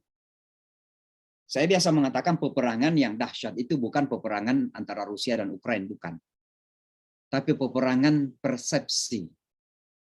Dan sekarang ini yang mampu memenangkan peperangan persepsi, mereka akan memenangkan dunia ini. Dan yang memenangkan persepsi pasti yang memegang alat informasi tadi itu. Yang punya media. Maka umat Islam harus serius dengan perubahan ini. Kita harus menguasai media, alat informasi. Untuk menguasai itu ya harus buat ekonomi tadi itu. Kalau ekonomi nggak ada, gimana bisa bikin medianya gitu? Ya palingan kita punya internet saja. Apa palingan ada di media sosial kita pinjam-pinjam dari orang Yahudi ini yang punya Facebook misalnya, atau yang WhatsApp ini. Siapa yang punya saya nggak tahu siapa yang bikin itu. Ya. Lalu yang terakhir sekali, yang keenam Bapak dan Ibu sekalian, yang harus kita rubah hijrah ini adalah hijrah keseriusan di dalam perjuangan. Kita harus serius. Innallah ya ayyuhalladzina amanu hal adullukum ala tijaratin tunjikum min adzabin alim tu'minuna billahi wa rasulihi wa tujahiduna fi sabilillahi bi amwalikum wa anfusikum. Kita harus betul-betul serius dalam perjuangan. Ya kami yang hidup di tengah-tengah pusat kapitalisme dunia kota New York ini, kalau setengah-setengah berjuang ada dua kemungkinan. Kalau tidak terkubur di tengah jalan, ya kita akan terseret dengan godaan-godaan yang ada. Maka diperlukan keseriusan. Sehingga insya Allah sampai di akhir perjalanan apapun yang Allah putuskan nanti, yang penting kita serius dalam berjuang, memperjuangkan agamanya, dan tentunya yang terakhir sekali, bahwa kita harus hijrah dari mental pesimis ke mental yang optimis. فَأَيَّدْنَا الَّذِينَ آمَنُوا عَلَى عَدُوِّهِمْ فَأَصْبَحُوا ظَاهِرِينَ. Pada akhirnya فَأَصْبَحُوا ظَاهِرِينَ. Umat ini akan menang. Umat ini akan sukses. Umat ini akan jaya. Jadi Bapak dan Ibu sekalian, dari cerita perjalanan Rasulullah sampai kepada apa yang dilakukan Rasulullah di Madinah, sampai kepada makna daripada hijrah adalah melakukan perubahan, sampai apa-apa yang harus kita rubah dalam kehidupan kita ini, itulah sesungguhnya esensi daripada hijrah dan kebangkitan. Kalau umat ini ingin bangkit, maka harus berani melakukan hijrah. Tapi esensi hijrah itu bukan lagi pindah dari satu tempat ke tempat yang lain. Bukan berarti kalau saya ingin menjadi muslim yang baik, saya meninggalkan Amerika dan pulang ke Jakarta. Karena nggak ada jaminan juga bahwa Jakarta lebih islami daripada Amerika. Kita yang menentukan bagaimana menjadikan satu tempat untuk islami. Maka esensi daripada hijrah adalah melakukan perubahan. Dan perubahan yang kita maksud ada 7 tadi itu, mulai dari perubahan mentalitas sampai kepada perubahan persepsi, bahwa pada akhirnya insya Allah kita tidak akan terkalahkan dan kita akan menang.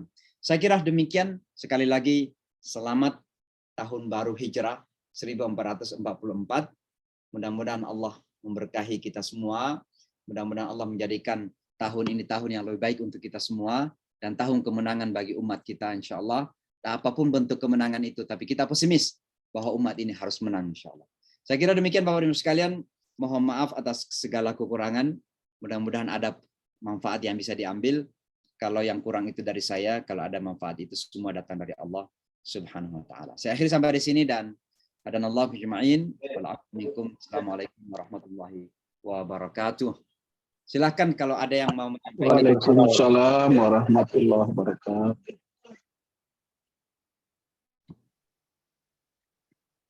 Assalamualaikum Pak Ustadz.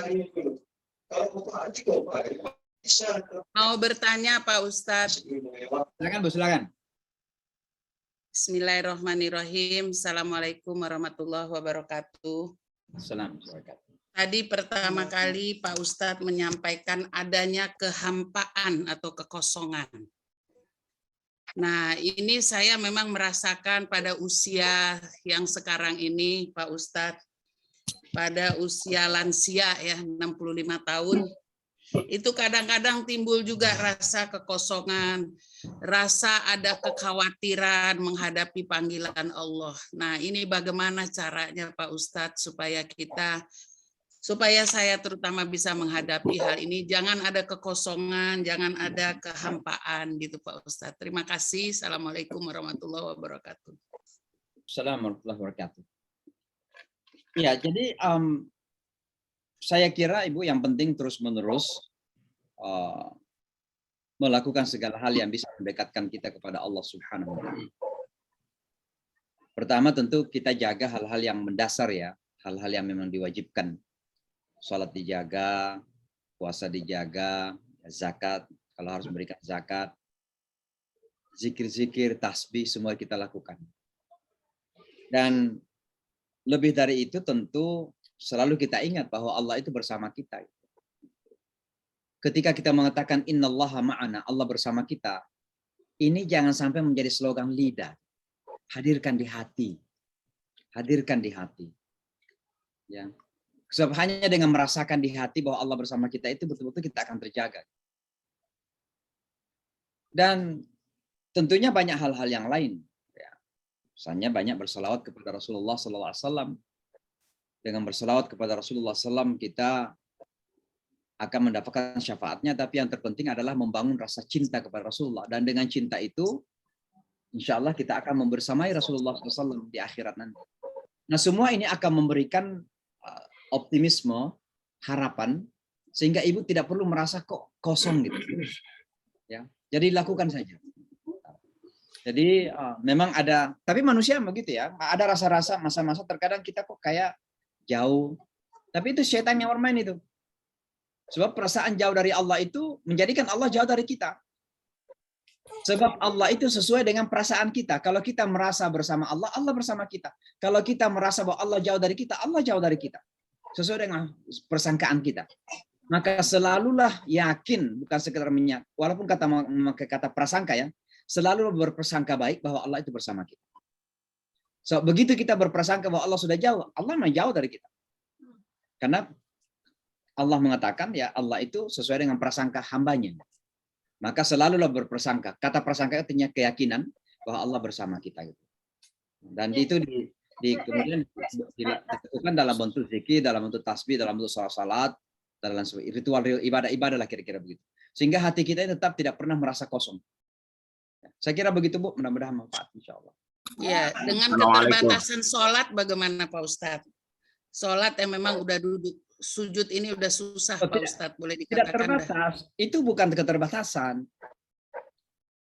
Seorang mukmin itu tidak pernah merasa ada keterbatasan. Hanya memang Allah itu memberikan sesuai dengan kapasitasnya. Jadi ketika ibu harus sholat dengan duduk karena tidak mampu berdiri, bukan berarti keterbatasan. Memang itulah kapasitas yang Allah berikan. Perasaan merasa terbatasi itu karena merasa bahwa oh saya harus berdiri, padahal Allah sudah memberikan jalannya dengan duduk. Ya, karena ibu tidak bisa berdiri, Allah kasih duduk. Dan kita ini beribadah bukan sesuai dengan keinginan, bukan sesuai dengan hawa nafsu kita, bukan sesuai dengan apa yang kita inginkan, tapi sesuai dengan apa yang Allah ajarkan. Ketika tidak bisa berdiri ya duduk, ketika tidak bisa duduk ya berbaring, ketika tidak bisa berbaring ya dengan isyarat, ketika tidak bisa isyarat lagi ya dengan rasa saja. Kalau rasa tidak ada ya udah sudah disalatin gitu. Kan begitu. Dan itu jangan kita pernah merasa kita nggak kurang dari yang lain gitu. Saya kira begitu ya. Baik, terima kasih Pak Ustadz. Assalamualaikum warahmatullahi wabarakatuh. Assalamualaikum warahmatullahi wabarakatuh. Alhamdulillah ini senang sekali mendengarkan dari Ustadz Imam Samsi Ali. Yang intinya tadi adalah bagaimana kita menjadi agen perubahan. Saya sangat tertarik tentang agen perubahan ini, bagaimana kita merubah dari diri, keluarga, kemudian tetangga-tetangga kita, rukun tetangga, jadi sampai kepada kelurahan, kalau di Indonesia lurah, camat, dan lain sebagainya.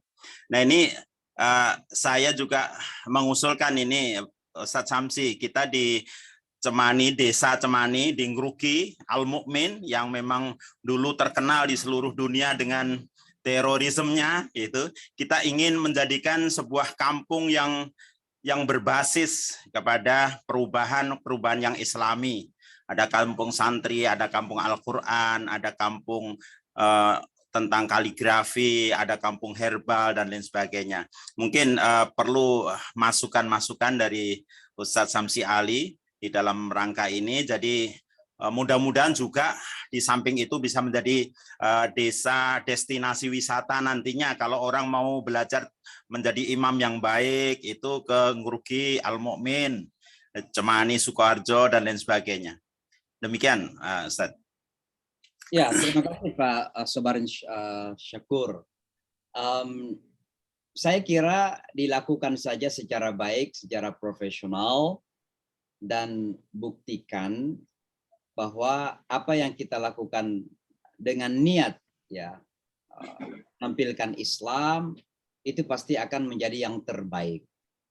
Dan tidak akan pernah ada rasa ancaman kepada siapa-siapa, tidak pernah ada rasa gangguan kepada siapa-siapa. Karena dunia ini membutuhkan ketauladanan sebenarnya. Dakwah yang saya katakan di Amerika itu bukan dengan ceramah yang berapi-api, tapi dengan ketauladanan. Maka kalau misalnya di kampung tadi memang dibangun, ya, dengan mengusung Islam, coba dibangun secara profesional dan buktikan bahwa dengan itu lebih unggul dari yang lain. Ya, alhamdulillah ini kita kerjasama dengan Pak Lurah, Ustadz. Jadi ya, seluruh kebijakan saya kira dibuktikan kolaborasi saja. Ya, jadi dibuktikan saja. Lalu kemudian harus mampu kemudian membangun ini image, ya. Jangan membangun image. Sebab terkadang kekalahan kita itu karena kita tidak mampu membangun persepsi atau image. Kita tidak mampu menampilkan wajah kita yang sesungguhnya. Tapi kita ditampilkan oleh orang lain dengan wajah-wajah yang berbeda gitu. Maka kalau misalnya di kampung tersebut, di daerah tersebut dibangun, ya, dengan anggaplah memakai istilah ini sistem Islam ini, buktikan bahwa dengan sistem Islam itu yang non-Muslim pun merasa nyaman, merasa menikmati, merasa, buktikan saja. Dan tidak perlu terlalu banyak menggambar-gambar macam-macam gitu. Tidak perlu. Dan artinya dijalanin saja sampai orang kemudian kagum sendiri. Gitu. Kagum sendiri. Di Amerika secara contoh terkecil, ya. Ada satu masjid di Brooklyn, mungkin ini beberapa dari New yang ikut ini. Namanya Masjid Taqwa. Masjid Taqwa ini imamnya namanya Imam Siraj Wahaj, Afro-American. Tempat ini dulu itu adalah pusat prostitusi, kemudian narkoba, macam-macam. Lalu kemudian beliau datang membangun, bukan membangun, tapi menyewa satu ruangan kecil untuk menjadi masjid. Mulailah beberapa anak muda kemudian melakukan kegiatan di situ, dan tidak banyak bicara. Narkoba masih mana-mana, pembunuhan masih di mana-mana. Tapi beliau jalan terus itu. Lalu kemudian beliau mulai membuktikan bahwa dengan adanya ini, anak-anak muda mulai kemudian datang. Tidak banyak lagi yang terlibat. Maka apa yang terjadi beberapa tahun kemudian, beliau berhasil membeli satu rumah, kemudian dibangun, rumah itu diruntuhkan, dan sekarang membangun gedung. Singkat cerita, Masjid At-Taqwa ini, dan Imam Siraj adalah imam yang sangat terkenal di Amerika Serikat. Masjid At-Taqwa ini sangat terkenal, dan imamnya, Imam Siraj, adalah salah seorang imam nasional yang sangat terkenal. Ini menjadi salah satu tempat yang teraman di daerah Brooklyn itu. Orang berjalan di malam hari pun ya aman-aman saja. Padahal dulu nggak ada yang berani. Jadi dibuktikan saja, dan apa yang terjadi? Polisi datang berkunjung ke masjid itu, pemerintah lokal datang berkunjung ke masjid itu. Bahkan mohon maaf ya, ini teman-teman dari New York ikut ini. Saya kan di Jamaica Muslim Center. Kata Jamaica ini dulu banyak orang-orang hitam, dan dulu dikenal sebagai tempat yang kurang nyaman. Tempat ini. Ada datanglah Bangladesh. Dia memulai ada punya rumah, kemudian basement dijadikan tempat salat subuh. Dulu salat subuh. Lalu belakangan karena semakin ramai salat subuh, orang yang punya rumah ini dihibahkan. Mulailah rumahnya ada salat Jumat, ya tentu punya izin, minta permit salat Jumat. Lalu kemudian belakangan beli lagi rumah yang satu, dirubuhkan dua rumah ini, dibangun masjid. Sekarang Jamaika ini menjadi salah satu pusat komunitas Muslim terbesar di kota New York. Ya, kalau Bapak dan Ibu jalan-jalan ke New York, ke Jamaika, di sini halal makanan, halal food di mana-mana ini. Dan kalau kita sholat Idul Fitri, itu ada di YouTube juga, saya ada khutbah di situ. Idul Fitri itu puluhan ribu kita di lapangan itu. Wali kota datang, kepala kepolisian datang, Mereka, para politisi banyak yang datang. Kenapa? Mereka tahu kita memiliki jamaah yang besar. Jadi maksud saya begini, terkadang yang perlu kita lakukan itu berbuat yang maksimal secara profesional, dan pada akhirnya orang akan membuka mata. Oh iya ya, kalau orang melakukan sesuai dengan Islam, luar biasa ya hasilnya. Bukan hanya orang Islam menikmati, tapi Islam itu rahmatan lil alamin. Semua bisa menikmati, nyaman, aman. Ya. Ini yang kemudian perlu kita terus-menerus lakukan itu. Dan sekali lagi, ya kita berkompetisi dengan membangun persepsi image itu. Maka sekali-sekali kalau sudah misalnya ada sesuatu yang perlu ditampilkan, ya undanglah tokoh-tokoh agama yang lain misalnya kan. Ya undanglah televisi misalnya. Bagus itu. Dan memangnya dalam Islam ada larangan untuk kita misalnya mengundang non-muslim datang ke tempat kita untuk melihat apa yang kita lakukan? Enggak. Itu bagian dari dakwah kita. Mohon maaf, masjid kita di Amerika ini selalu menerima non-muslim. Dan berdiskusi, berdialog, dan kita perlihatkan kepada mereka bagaimana keramahan kita, bagaimana akhlak kita, bagaimana kita bisa menampilkan perilaku kita, bukan ceramah ya, tapi perilaku kita yang baik kepada mereka. Dengan sendirinya mereka akan merubah persepsi itu. Maka siapa tahu nanti misalnya yang dulu selalu ada stigma misalnya bahwa membahayakan teroris apa segala macam, berubah justru ternyata pusat pemberdayaan umat, bukan umat Islam saja tapi umat secara keseluruhan yang bisa merasakan kenyamanan dan keenakan hidup di situ. Saya kira begitu, Pak. Jazakumullah khair. Silakan Bu Zubair.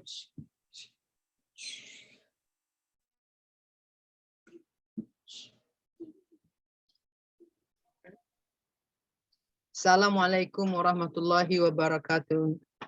Imam, selamat berjumpa lagi.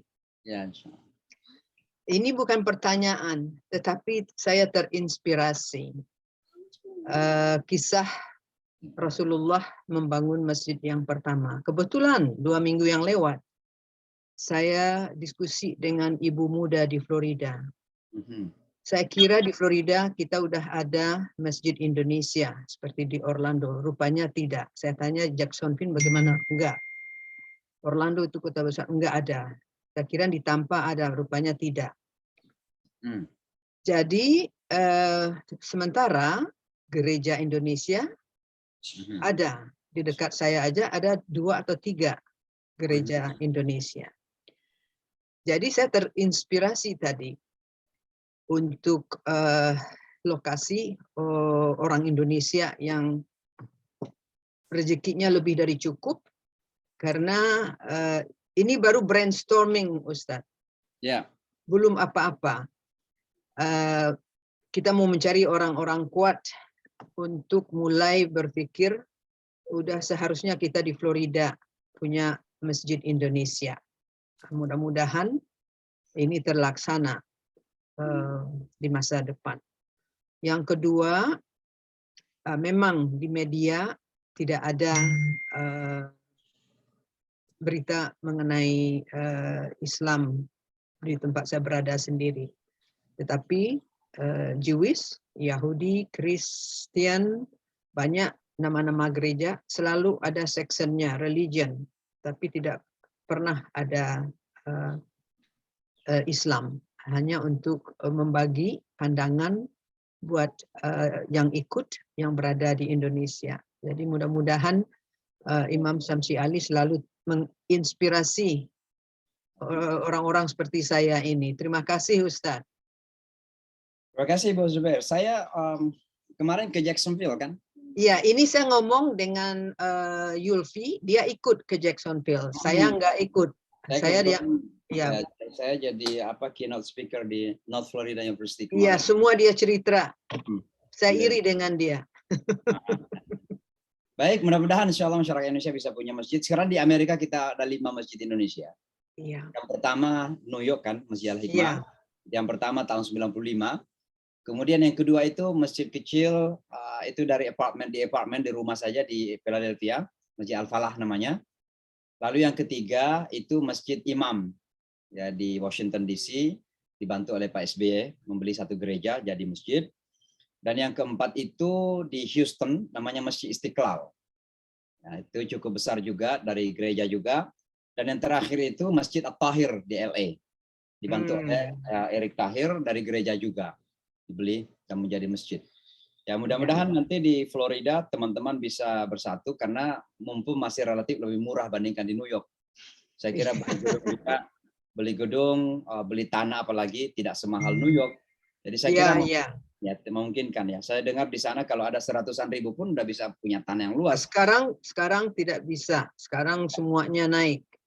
Ya, tapi artinya dibandingkan dengan New York tidak semahal lah.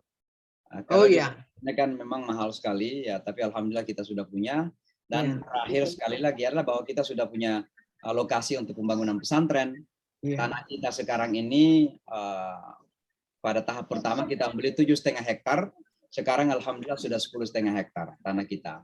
Dan gedung-gedung tua sudah kita renovasi, tinggal 1 gedung lagi. Dan insya Allah kita dalam proses membangun dapur umum sekarang. Nah ini juga memerlukan dana besar. Membangun dapur umum. Jadi di Amerika ini Bapak dan Ibu sekalian, itu tidak mudah. Tidak mudahnya itu begini. Mulai dari perancangan saja, itu kita perlu ada engineering, ada arsitektur, baru kemudian arsitektur ini akan membuat gambarnya. Setelah gambarnya dibuat, kemudian harus dilakukan seleksi construction. Ya, melakukan pembangunan itu. Dan itu semua memerlukan duit. Jadi inilah sebabnya kita di pesantren ini agak lamban dan memerlukan waktu yang lama karena memerlukan dana yang besar. Tapi sekali lagi mental optimis tadi itu yang selalu ada, sehingga saya yakin bahwa pada akhirnya insya Allah pesantren ini akan terwujud. Ya, insya Allah. Baik, silakan. Terima kasih. Ya, Ibu Riasa dulu, Ibu Riasa silakan. Assalamualaikum warahmatullahi wabarakatuh, Ustaz. Assalamualaikum. Kajian hari ini tentang 1 Muharram ini, tahun baru kita, dan tentang hijrah. Saya agak tersentuh ya dengan kata hijrah ini ya Ustadz ya, karena pada zaman sekarang ini kan hijrahnya itu bermakna beda ya Ustadz ya. Hijrah itu dari penampilan kita yang terbuka menjadi yang tertutup, dari yang kita tidak sholat jadi yang sholat 5 waktu, dari yang kita tidak bisa baca Al-Quran dan baca Al-Quran. Tapi yang saya lihat, dan tadi yang Ustadz membandingkan di Amerika, bahwa hijrah kita di sini ini gampang sebenarnya. Kita bisa menggunakan cadar, syar'i tanpa ada yang dirasisme itu. Karena saya melihat banyak muslimah kita itu sangat sekali, susah sekali mereka untuk menggunakan syar'i seperti di Indonesia.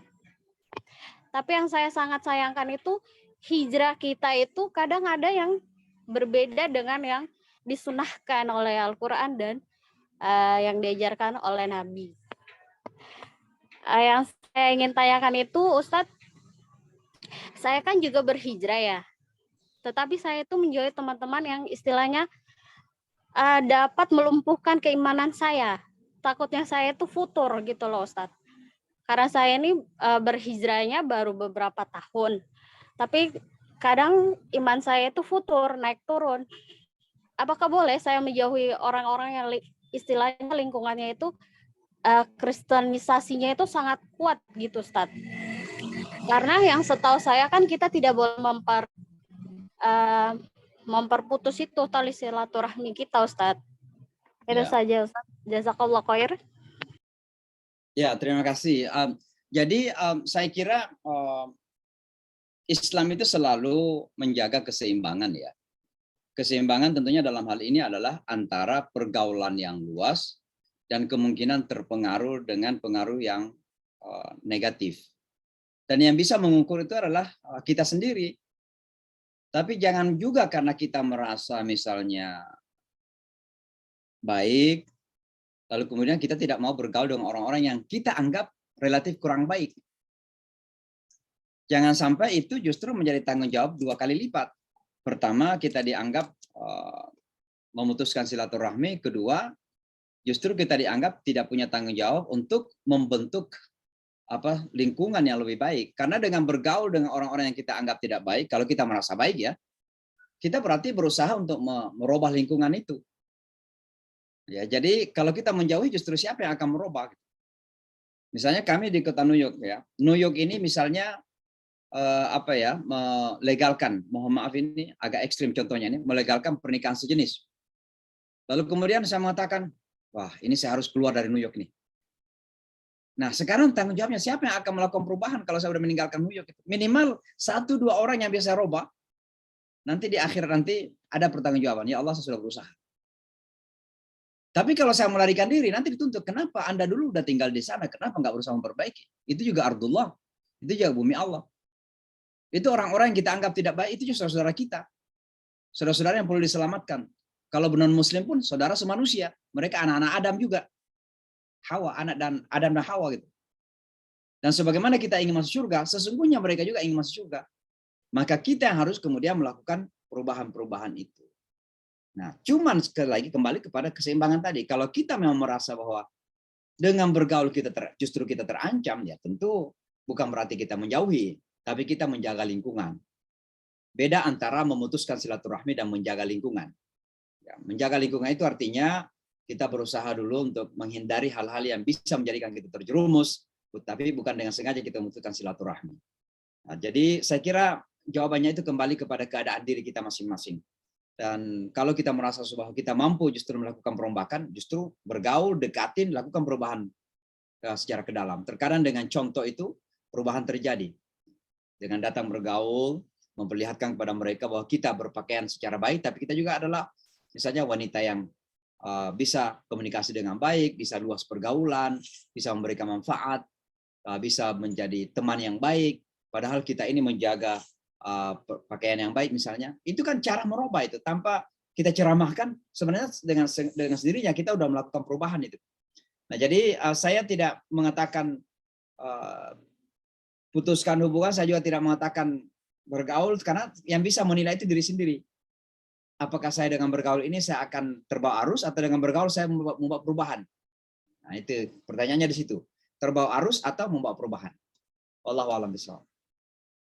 Silakan Pak Nasarudin sebelum yang terakhir Ibu Murni. Pak Nasarudin silakan.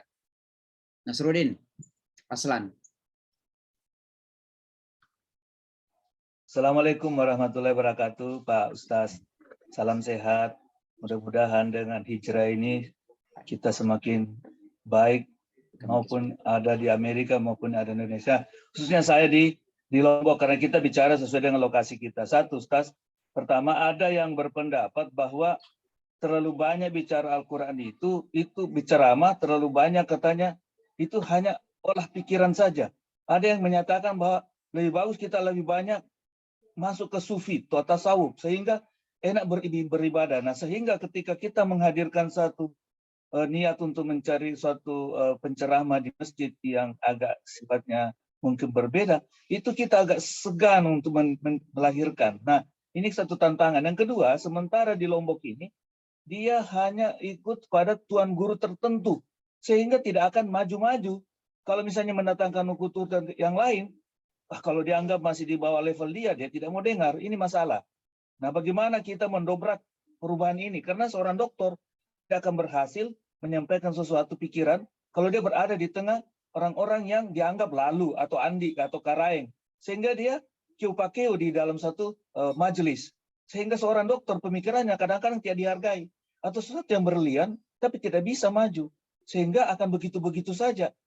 Contoh bahwa saya dan sejak lama di Lombok ini masih ada yang lebih banyak memegang daripada kata-kata tuan guru daripada lebih banyak bicara tentang Islam secara mendalam.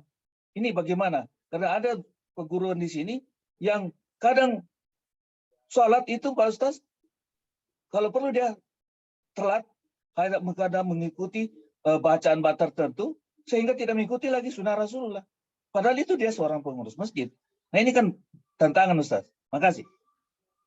Ya, saya kira itu bagian dari tantangan dakwah ya. Bagaimana agar dilakukan pendekatan-pendekatan terus-menerus. Dan khususnya tadi itu, tidak ada istilah sufi atau non-sufi ya.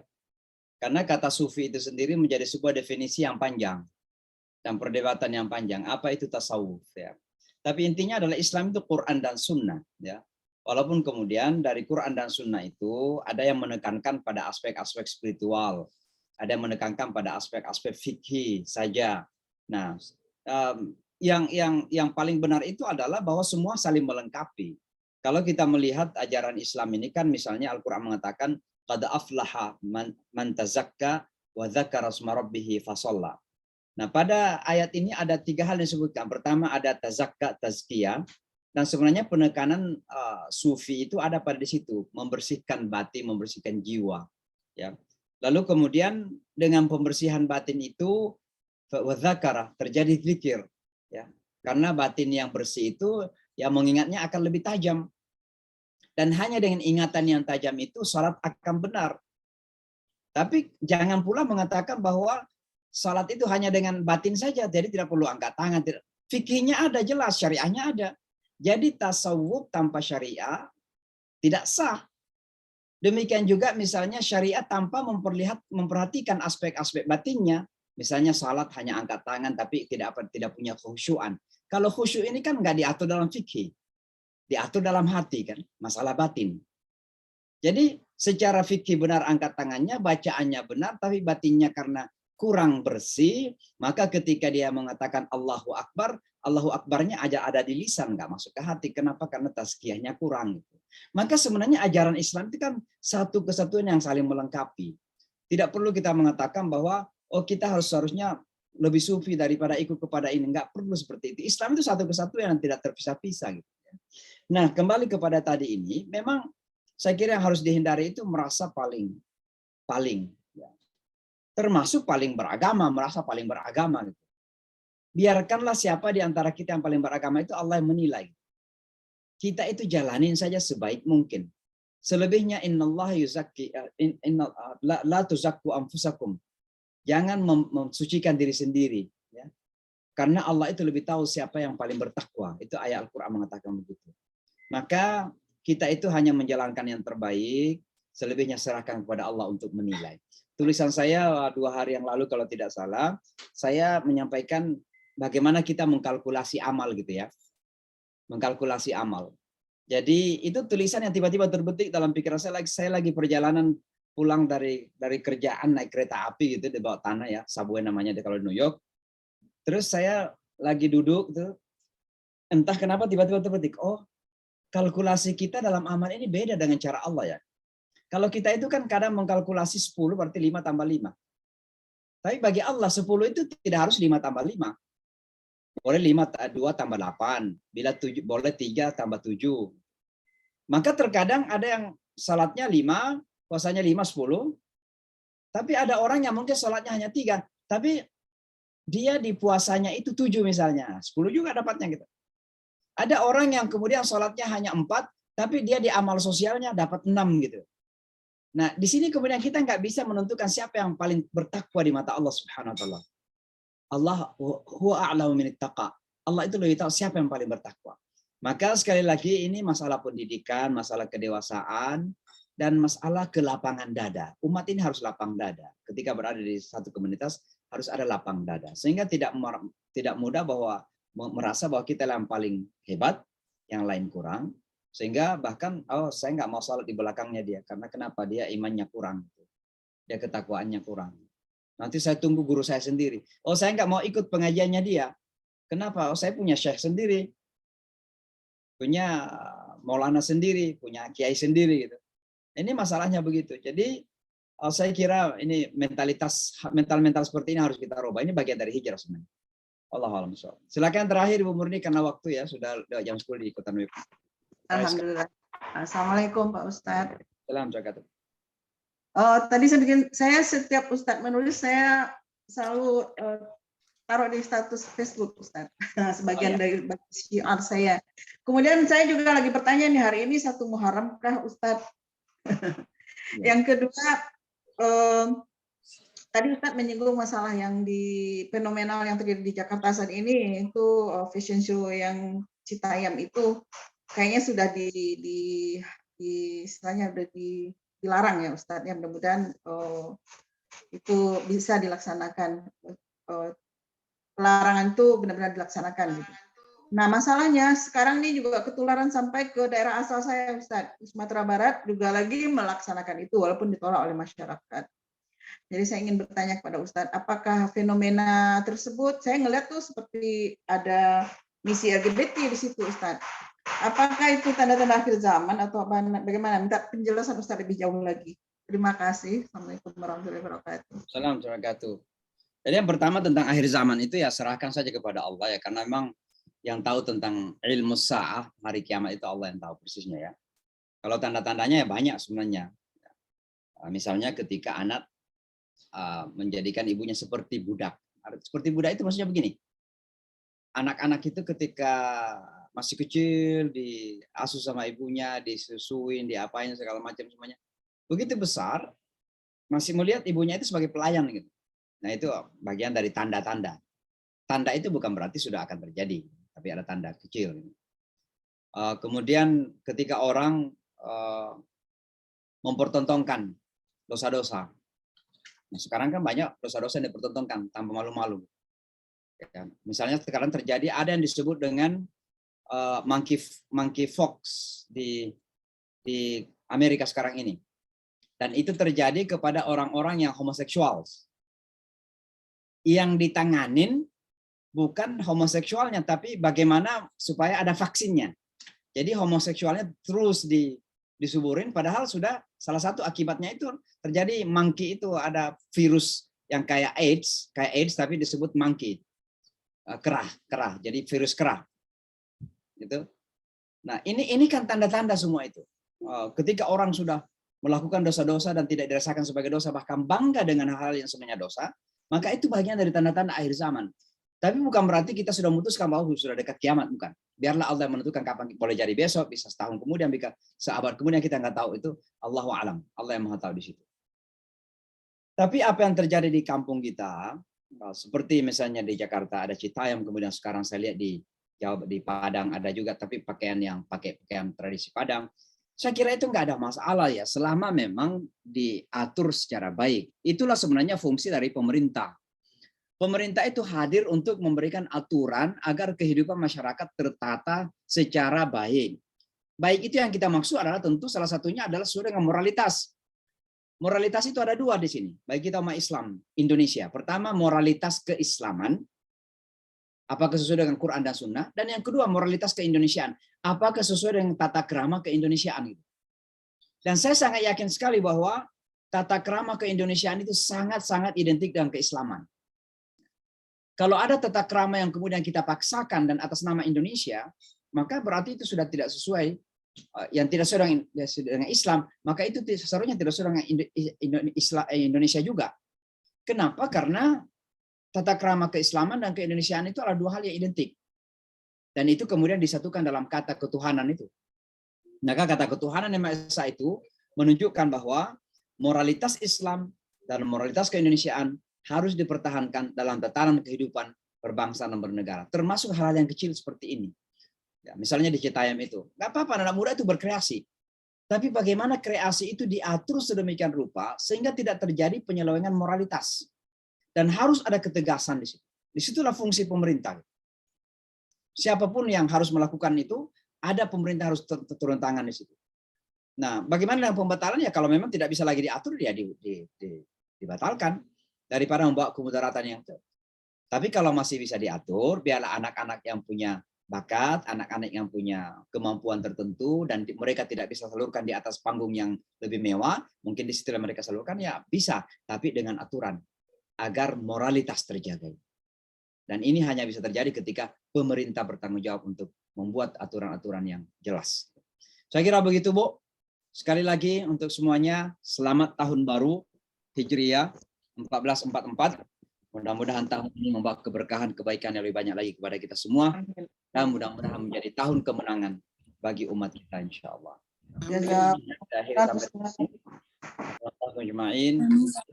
Subhanakallahumma bihamdik.